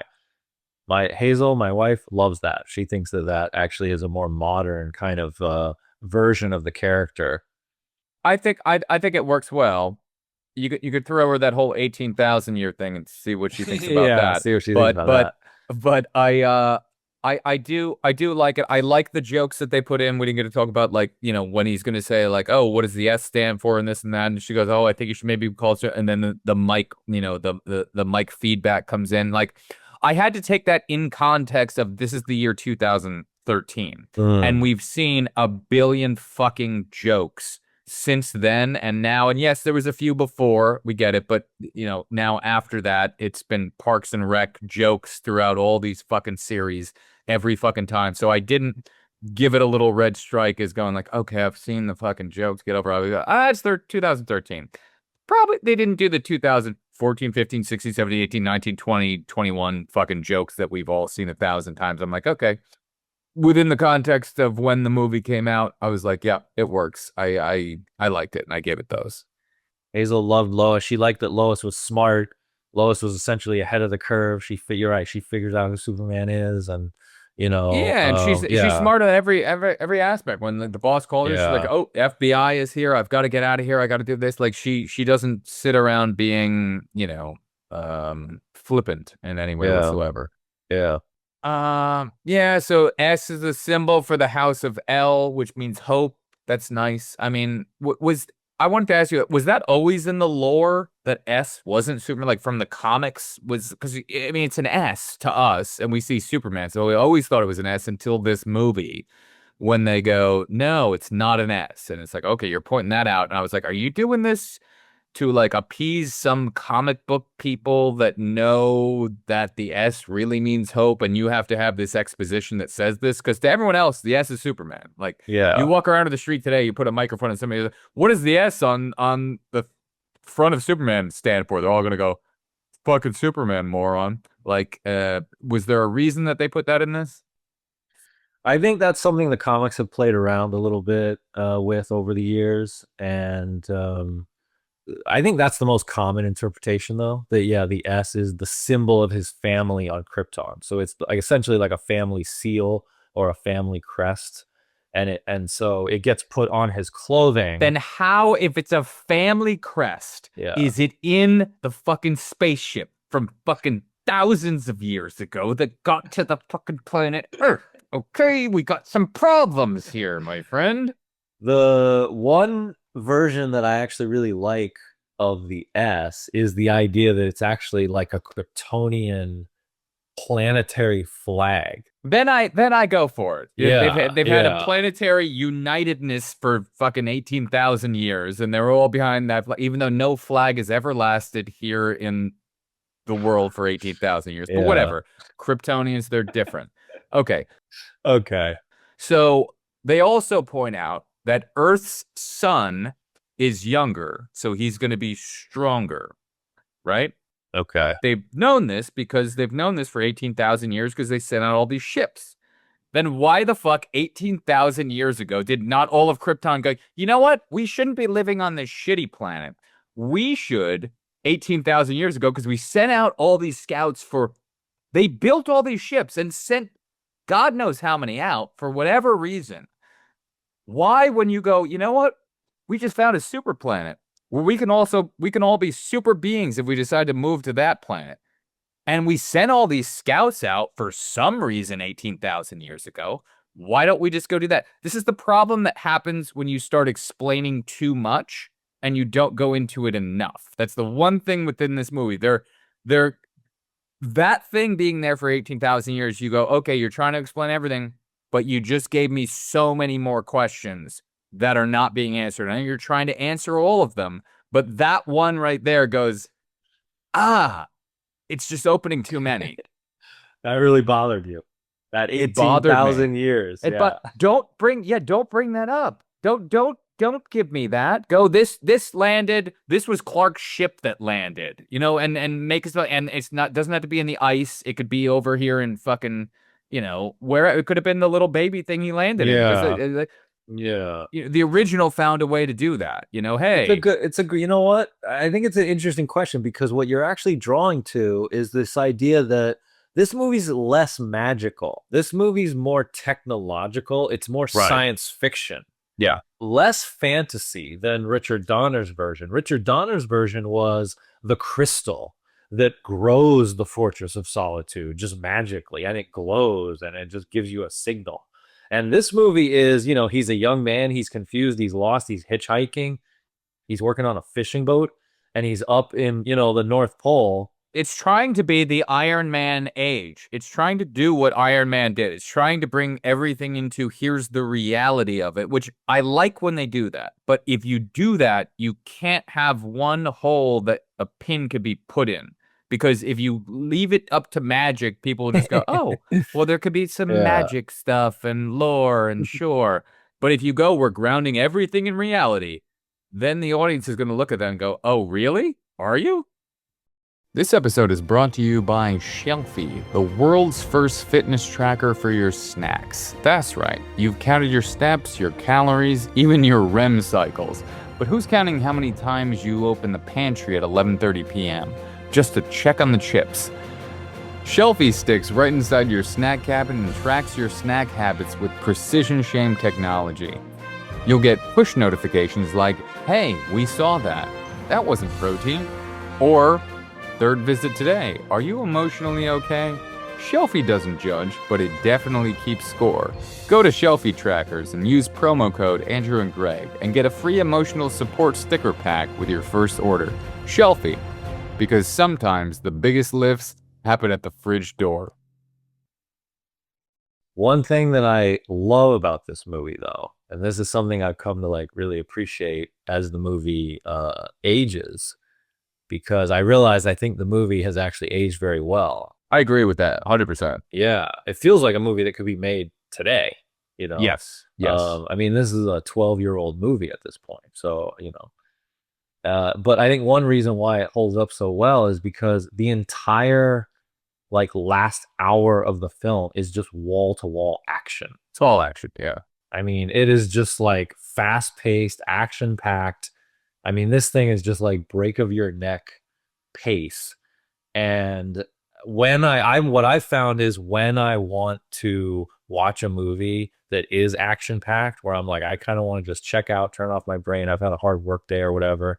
And what movie do I want to put on? I put on this movie so frequently. It's a comfort. This is a comfort movie for you. Yeah. I just want to watch that last hour of just Superman fighting Zod.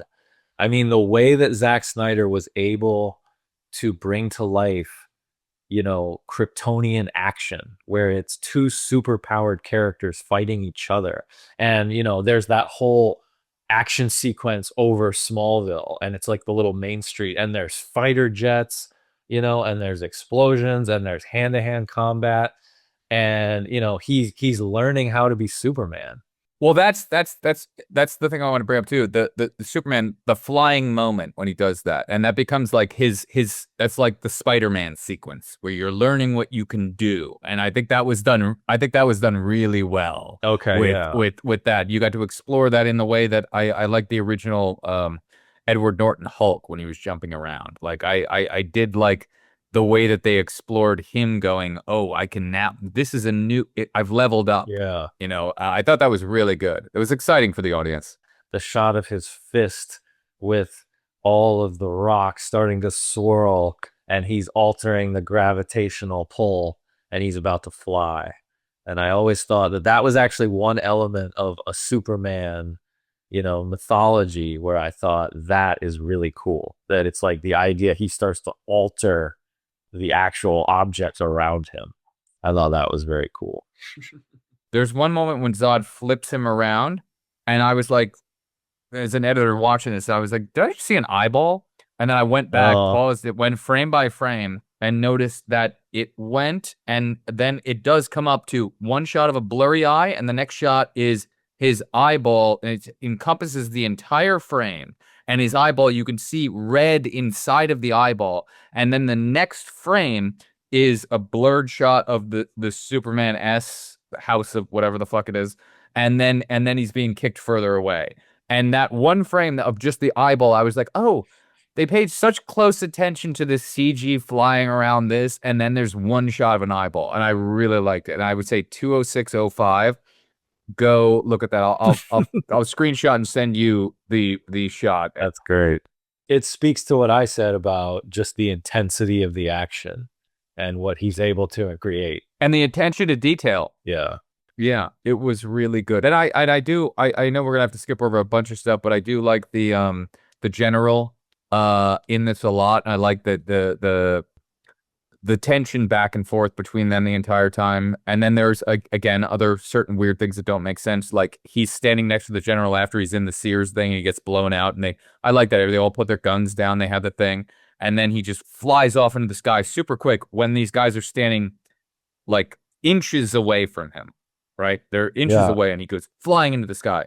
But then 3 minutes later, he's like, Lois, you better stand back before I fucking... No, stand further back. Either he's going like, hey, you're a woman and you can't take this, or what, because you flew off the exact same way. If you're being so precise with things, you have to be consistent within your preciseness of them. And then that was one of the ones where I was just like, wait, why does she have to stand back? I'm like, what's going to happen different this time? Is the earth going to rimble? And I'm like, no, it's the same thing that happened literally 90 seconds ago within the context of the film. I think he's just kind of flexing a little bit. I know. Yeah. Okay, then I agree with it. I like that. I like that. It's a little romantic moment. He's flirting. Yeah.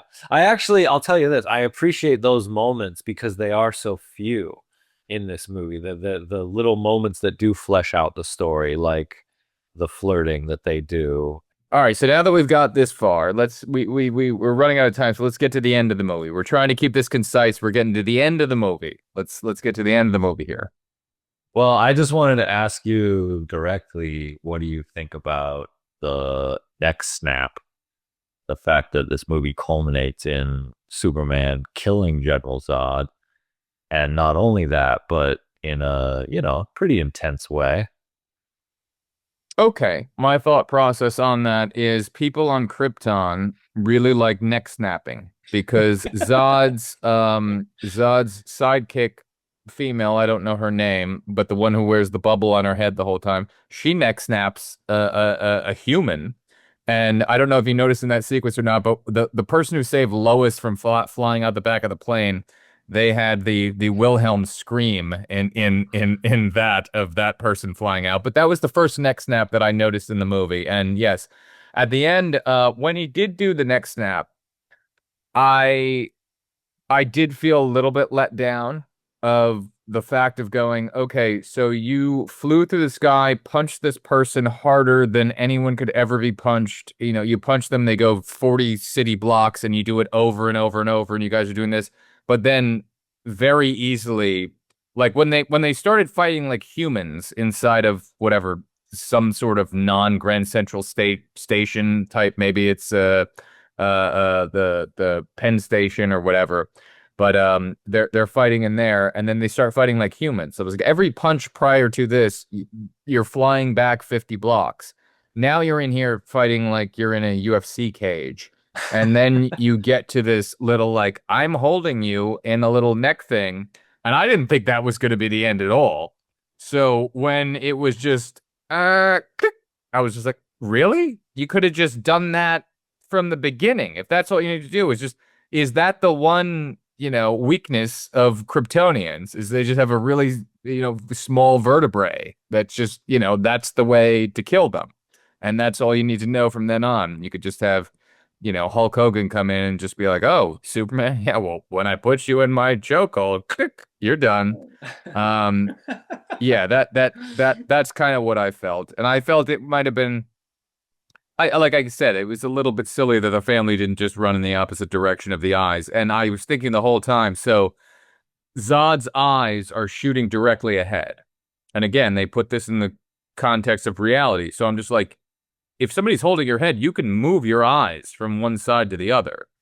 He could easily just look a little bit to the right and just, chop all that family's heads apart. But apparently, the way that Superman's holding him, his eyes, when they're shooting red things, can only go straight ahead. And then the head, oh, if my neck doesn't move, I can't move the eyes over there. It's, that was. Yeah. So one of my honest thoughts, those are my thoughts. When the next snap happened, I just went, really? Okay, I'll go with it. Okay. Because his performance was great, and he seemed distraught because he killed the last, the last member of his society is now dead. Yeah. So he's alone around these other humans, even though inside of his DNA lives every DNA of every person who ever existed on his planet throughout history. Somehow we'll never know because they're never going to repopulate them. But yeah, that's my random thought. Yeah, they don't follow up on that codex thing. He doesn't use the fact that his cells have been preserving the codex. He doesn't. That's not used for any purpose at the end of the movie. So that's just like, that's interesting. I got the sense that Zod was baiting Superman into killing him, like he wanted to be killed. Well, he has no purpose anymore, so you're 100% right, because that was his whole speech, was my whole thing on this earth, or my whole thing on not this earth, my whole thing in existence was to protect whatever, even though, yeah, you still also killed Superman's dad, but get it. I understand. He has the moment when he's sitting there with Superman going, I have no purpose. So then he makes his purpose. I'm just going to kill you and torture all the people on the planet Earth, Kal-El, because I have nothing else going for me. So that becomes his thing. So yes, your idea of this is a suicide mission for him once he realizes and he reaches his hand into the muck and the mire and the dirt and the dust, and he goes, this is the planet that I could have brought back. And when he doesn't have that, it's just utter chaos. I'm on a suicide mission. So yeah, I totally see that. Yeah, there's that moment in the middle of their fight at the end when Zod says to him, this only ends one of two ways. Either I die or you do. So there's this declaration. Zod says, this is how it's going to be. And I was curious what you thought, because the way I interpreted it is that Zod makes that declaration, and then Superman, in a way, fails his goal, which is to not allow Zod to dictate the terms, and he doesn't want to become a murderer. And so the real goal should be he should try to defeat General Zod in some other way. I don't know if he can put it back in the Phantom Zone or, get the piece of glass back. Yeah, which again makes no sense. But anyway, I don't know if there would be some other solution, but I would imagine that's the idea. And so to me, the ending of the film has this really kind of interesting, dark moment there where Zod becomes his real father. Zod teaches him the thing that he doesn't want to do and shows him what he's capable of and forces him out into another realm. Now you're capable of murder. You've murdered not only a your own Kryptonian, but you've murdered the last of the Kryptonians. And what's interesting about this moment is that it will reverberate into the next movie, and it has a purpose. Really? Yeah, beyond this film. So I was saying that the murdering of the father is almost a Freudian thing, and even though when he was younger he was reading Plato, that was the book that he Right. was reading when the kids Yes. were making fun of him. Now, Right. I did have a question about that we didn't get to talk about before. Why does he need to open the book and turn the pages? He's got X-ray vision, and you could read backwards and forwards on your Superman. Stop like halfway opening the book. Like you could just stare at the front page and be like, "Got it. I'm Rain Man. I got the whole thing." So that's one aspect. I got this sense of like a failure of yeah, I mean, the way that he acts in that moment is like he screams. No, explore it. I'm interested in what you have to say. Well, one thing we didn't talk about is how 9/11 the movie is. I feel like this is very much a post 9/11 Superman, and so I think with that to me connects to the next snap moment, because I'm watching this movie and I'm thinking, yeah, it's got all this action, it's action packed, it's exciting, it's got a cool style. It's like maybe it's a little bit different, maybe it's got throwing some things at me that I didn't quite expect, and maybe I'm not like as invested in the story in terms of the familiarity, because when you go back and watch a movie like Christopher Reeve Superman, you've watched it your whole life. There's a familiarity. This is like throwing all this new stuff at you. So I'm enjoying it, and then I get to this moment and he snaps Zod's neck and he screams, and they don't play it for like a funny, it's not like he kills Zod and then he gives him like a one-liner, like he's like tough break, or like, something like that. It's not an Arnold Schwarzenegger 1980s moment, yeah, at all. Yeah. Yeah, yeah.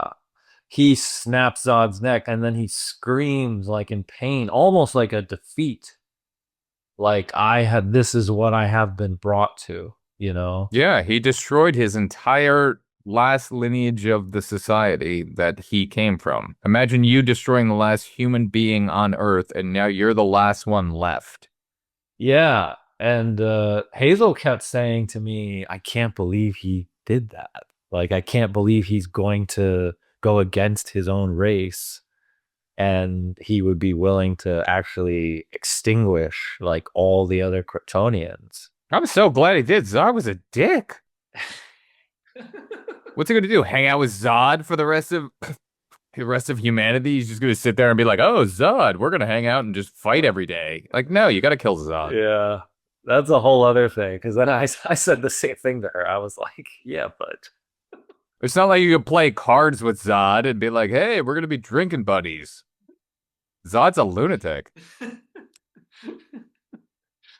I was saying, and then he screams in pain, and so I don't know. I just thought there was an interesting kind of idea of like, we talked about how Superman sort of represents America. You connect it to 9/11. Maybe there's almost like this kind of guilt, or like there's a kind of weight on Superman's shoulders that we've never seen before.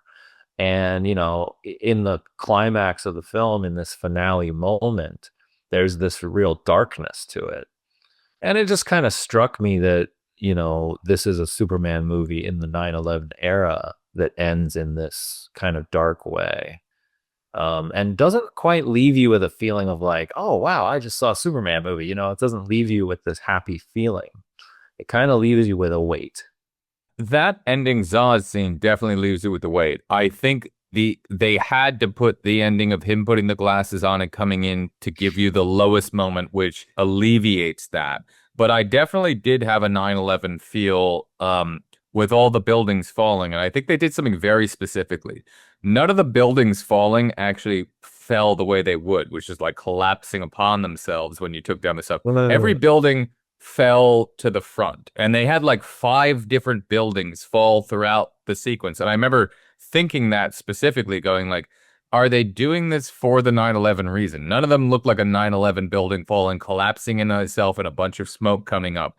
Every building was like as if it was out of Godzilla or something. Like, it's just like, here's a building falling at you. We need to run away from the building that's falling towards us. All the buildings were falling towards you.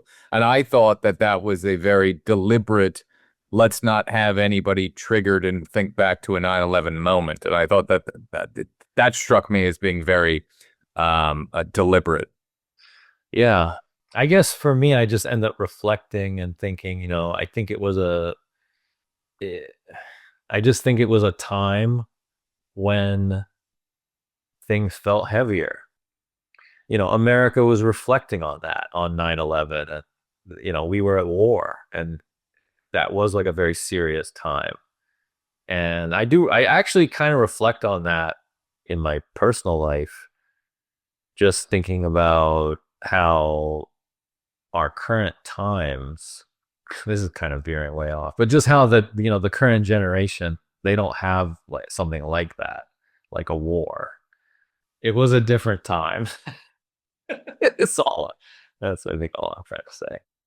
I would say I do love Lois's look when he's distraught, and she comes up to him and she looks at him, and then she comes and she takes that mother role of like protecting him in that moment. And I think that was her performance, I think, was fantastic in that moment of seeing him, because he looks at her and there's that close up of him and he doesn't know what to feel, what to think, because he just did something he never thought he'd ever do. And he doesn't know what to feel in any way. And she comes up and has such a great performance in her look when she comes to him, that I think that moment is super dark, but it's super important for his journey that he's on. And it's really puts together their connection within that. And I think it's so quickly they move from that to, okay, now we're at the ending of the movie, which is happening like 2 minutes later. Yeah. And then he's got the glasses and he goes up and then he sees her again. And you get to have a totally different dynamic and a totally different feeling in that moment. You go from this distraughtness to they bring you back up at the end, going like, don't worry, we're showing you Superman and this is where he's going to be. And he's here with Lois and everything's going to be okay. And they bring you have to wow them in the end, give them the great ending, because nobody wants to leave on the ending of he just snaps somebody's neck and he looks up and he goes, what? And then it's like, cut to credits. Like, nobody wants that. And I think they do a good job at bringing you down low and then not dragging it out. They've got the one scene in between there with the, hey, General, I've destroyed your $80 million drone trying to find out where I hang my cape. I mean, were they looking for the Fortress of Solitude? Like, why were they out in the middle of the desert flying around that, and then he destroys it? Like, that's a question I wanted to ask you. What he's like, you're looking for where I hang my cape, but you're out here in the middle of the desert looking for it? Where the satellite happened to land. I don't know. It was a nice little moment, and then the girl's going like, I want to fuck Superman. Like, that was they gave you a little joke, they moved you away from the turmoil. We had a joke scene, and then we moved on into, hey, here's the Lois scene, and then we end the movie. It was a nice bringing the audience back out of the hell that you drag Superman into. Yeah. When he says, when he comes in, it's so nice when he's coming in and he's putting the glasses on, and you're like, oh no, what is the ending of this movie going to be? Is it?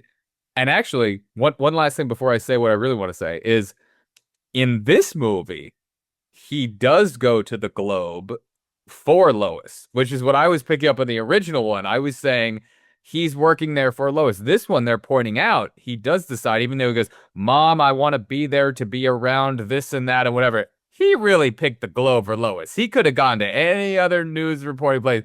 In this one, they're pointing out he went there for Lois. Yeah. Now, okay. what I wanted to point out is I think he does a great performance on this line. I think it's an absolute callback, and I want to know if you agree with it. But he goes, glad to be here, Lois. And I think he says it identically to, I like Pink very much, Lois. Both end with Lois, and they're both the same type of performance. And you know that Cavill watched the originals a billion times, and he murdered this role. And I think that last line in this movie is actually a callback to your favorite line from the original Superman. There's an essence there. That's very interesting. Glad to be here, Lois. Watch it again and look at his look. My wife said, wow, I love the last shot. You get to see him smile.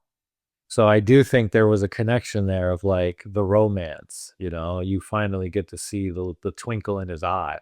And that's what I was talking about, is that I think I liked it when the movie had those moments where it allowed Cavill to show as much range as possible. I do think that what's in the story, there is a kind of limited opportunity to really show a lot. Like there's no romantic flying sequence. You know, Right. he doesn't do something like that. There's no, you know, introduction of catching a helicopter and like the crowd is applauding, you know. So Cavill's job is harder. And even the kiss isn't romantic within this movie. Like they Right. have a There's kiss, a, and then she points out, well, it's all downhill from here. And then he even yeah. separates it further, going, well, I think that's only for humans. Like, There's an undertone of a sadness to it because the whole city has been destroyed, and so it's very complicated. So Cavill's job as an actor is harder. His job is to bring to life a Superman that doesn't necessarily exist in a happy, fun world, you know? And so he's got to make you fall in love with that version of Superman.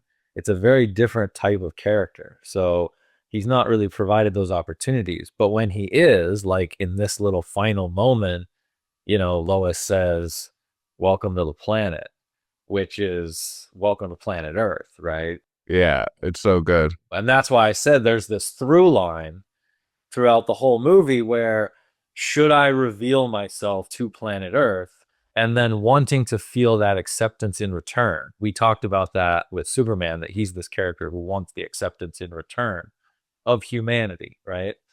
And so that's really the arc of it. And then Lois gives him that acceptance there. She says, "Welcome to the planet." He smiles and he gets a little twinkle. It's nice. It was a really good one. And when I saw a story by Christopher Nolan at the end, it really, a lot hit to me at that moment where I was like, not the font coming up. I was like, wait, what? And then I saw his name and I went, oh, okay. Yeah. I was like, okay, I'm seeing it. I'm seeing it. I'm seeing the structure. I'm seeing what was going on here. Yeah, I believe he wrote the story with David Goyer, that they came up with the story. He probably did. And if he listened to this podcast, he would be like, you're not listening close enough. The 18,000 years makes sense because of blah, blah. And he had an excuse for all of it. I'm just saying, as a casual viewer watching it, there were questions that I didn't fully get. I'm sure that they're fully answered because if he's writing this, he has an answer for every one of those. I thought about Chris Nolan writing the script and I thought, or writing the story, and I thought, okay, so, you know, what is the movie trying to say or what is it trying to be about? And I picked up on this idea of like, it is about entering into the world as a man and kind of putting yourself out there and joining your society, joining your country, almost becoming like a celebrity, actually, is what I picked up on. This idea that I have a talent, you know, that makes me useful, that makes me valuable. Unique, yeah. Yeah. And once I start to do that in public and once I start to make it known, people are now going to react to me. And I have to be prepared for that. And what is that going to mean for me and the world? And in the case of Superman, it becomes very government oriented with the military because he's this strong character who can fly, who's almost like a weapon. And, you know, and then there's this alien invasion. So the military gets involved. And so a big part of the character, or at least this version of the character and this story, is this idea of like putting yourself out there and then you have to be accepted by your own country. At first, he's treated like he's potentially a danger. You know, we don't know who you are. Are you on America's side? You know, and I just thought about the idea of like celebrity and the idea that, you know, that can happen to people in real life. You don't have to be Superman for that to happen to you. That you can like an Elon Musk type, right? Where he's a genius and he has a certain level of intellect and he's capable of offering something to the human race. And then he works with the military and and now you're going to kind of enter into different facets of society that you wouldn't have before if you didn't reveal yourself and, you know, now work together to try to create this better future, which is what Superman does. Yeah, it's once you give up your anonymity and you have something of value to give, there is no going back. Right, right. And so the idea of the trust of like, what is that reaction gonna be? And that's what his father was scared about. That's what his father was trying to go, hey, if you go this way, there's no putting it back in the bottle. Yeah. Weirdly enough, I imagined it similarly to almost like a movie director, where you would direct some big movie and you'd become a celebrity, you'd become a known figure. Well, Steven Spielberg, when he did Jaws, you can't make a flop after that. And then that's Yeah. when you saw him do 1947, which he would consider a flop. You saw his reaction to that, and he's never going to go in that direction ever again. I mean, even though he took choices like Raiders is a choice for him, that was still that could have been a flop. Yeah. So I thought maybe there's a sort of funny aspect of, you wouldn't really think it, but there could be almost like a personal connection where the story actually does come from a certain level of personal experience, where, maybe somebody like a Christopher Nolan would have actually experienced something like this. Maybe the experience of making a giant movie that's released on a global scale is similar to the experience of, Superman saving somebody, and, now he's a global celebrity and the whole world's talking about him. And Is there a reason he didn't direct this movie? I think what happened is he talked to Goyer and they came up with this idea, and they thought, okay, we have a story. And I believe Nolan took it to Warner Brothers first and said, hey, by the way, I have a story for Superman. And they said, great, direct it. He said, I don't want to direct it, but, I've written the story with David Goyer, and, you can hire someone to write the screenplay. But he essentially handed it off. So in a way where Spielberg comes in to produce Goonies, or Kubrick hands off the directing of AI to Spielberg, kind of wanted to have a influence and ownership over it, but not want to be the one to do it. Yeah, so it kind of, I actually did think of AI while I was watching it, because it does have this quality of being very Snyder and also having a little bit of Nolan. We didn't talk about the music, and I hadn't actually thought about it till after the movie ended. Hans Zimmer. Yeah, Hans. I love Hans, but I didn't. It's weird because when you think of Superman, you think of the da da da da da da da da. Right. But it's weird. I didn't miss that or look for that like in the opening credits of this. I just watched the movie, and I think that that's actually a big credit to it, that I didn't think about the music of the movie while I was watching it, which is very different than when I watch the original Superman. I think of the music when I watch the original Superman. I think of the shots and everything else, but I think of the music. And by the end of this movie, I hadn't Yeah. thought about the music, which I think is kind of more the point of when you watch a movie. You don't want to be concentrating on the music. I'm not saying one bad thing about one or the other, but it was something that I didn't notice until after. Yeah. I mean, this is the version of Superman that doesn't have the underwear. This is the version of Superman that almost, no, seriously, this is the version of Superman that almost doesn't have a theme. This is a version of Superman that doesn't really have Clark Kent. He doesn't have a secret identity. So this is the version of Superman where they're really doing something different. They're trying to strip it down. This is the Casino Royale of Superman movies. It's a good way of putting it. Yeah. Yeah, when we talked about Casino Royale, we talked about it's exactly the same, as there was this trend of films in that era where it was this kind of origin, and it was the character becoming the character that and so that's definitely what this is. Yes. And I think you're right. It's like the music is exciting. You don't necessarily associate it in the same way as like with John Williams, but that's a more kind of cartoony approach.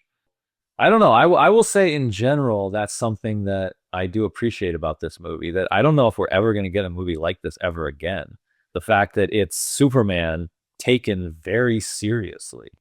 This is like, if you want it to be like a drama action film, science fiction, I mean, there's very little comedy. There's a few little sort of lighthearted moments, but it's a pretty heavy movie. So it's like, okay, it's an interesting experiment, I think. It's like, what happens when you take Superman this seriously and you try to break down the character and kind of rearrange it a little bit? And yeah, this is what you get. But I will say, I did come out humming those drums, like dun dun dun dun dun dun dun dun dun dun. Like, I mean, those drums are incredible. So I did respond to the music, and I did hum it coming out of the credits. I'm glad that you picked this movie. I'm glad that you've made me binge watch all of these Supermans. So I'll say that One more to go. We have one more to go. Well, now we got the Ben Affleck one, right? Yeah. Okay. Now where's the story going to go? Now there's development. Okay. So it's not just Henry Cavill Superman. I remember seeing that one in the theater, but it was years ago or something, and I was kind of half paying attention, and I saw Ben Affleck's got a big suit, and Superman gets, is this the one where Superman gets really angry and he gets like taken over and he's not Superman, but he's like angry Superman, or is that a different one with Ben Affleck? Yeah. There's one where he's fighting. They're in some suburban or some cityscape thing, and they're like, no, Superman's not being Superman right now. Why Superman?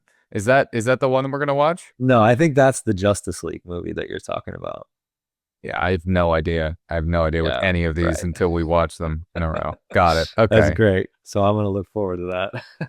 I'll just give, ladies and gentlemen, next week, we're finally going to get to one of my favorite films of all time, Being There. Being There is coming up next week, and I'm very excited to have Andrew see it because I don't believe that he has seen the film from start to finish. I've seen it, but not since I was a teenager.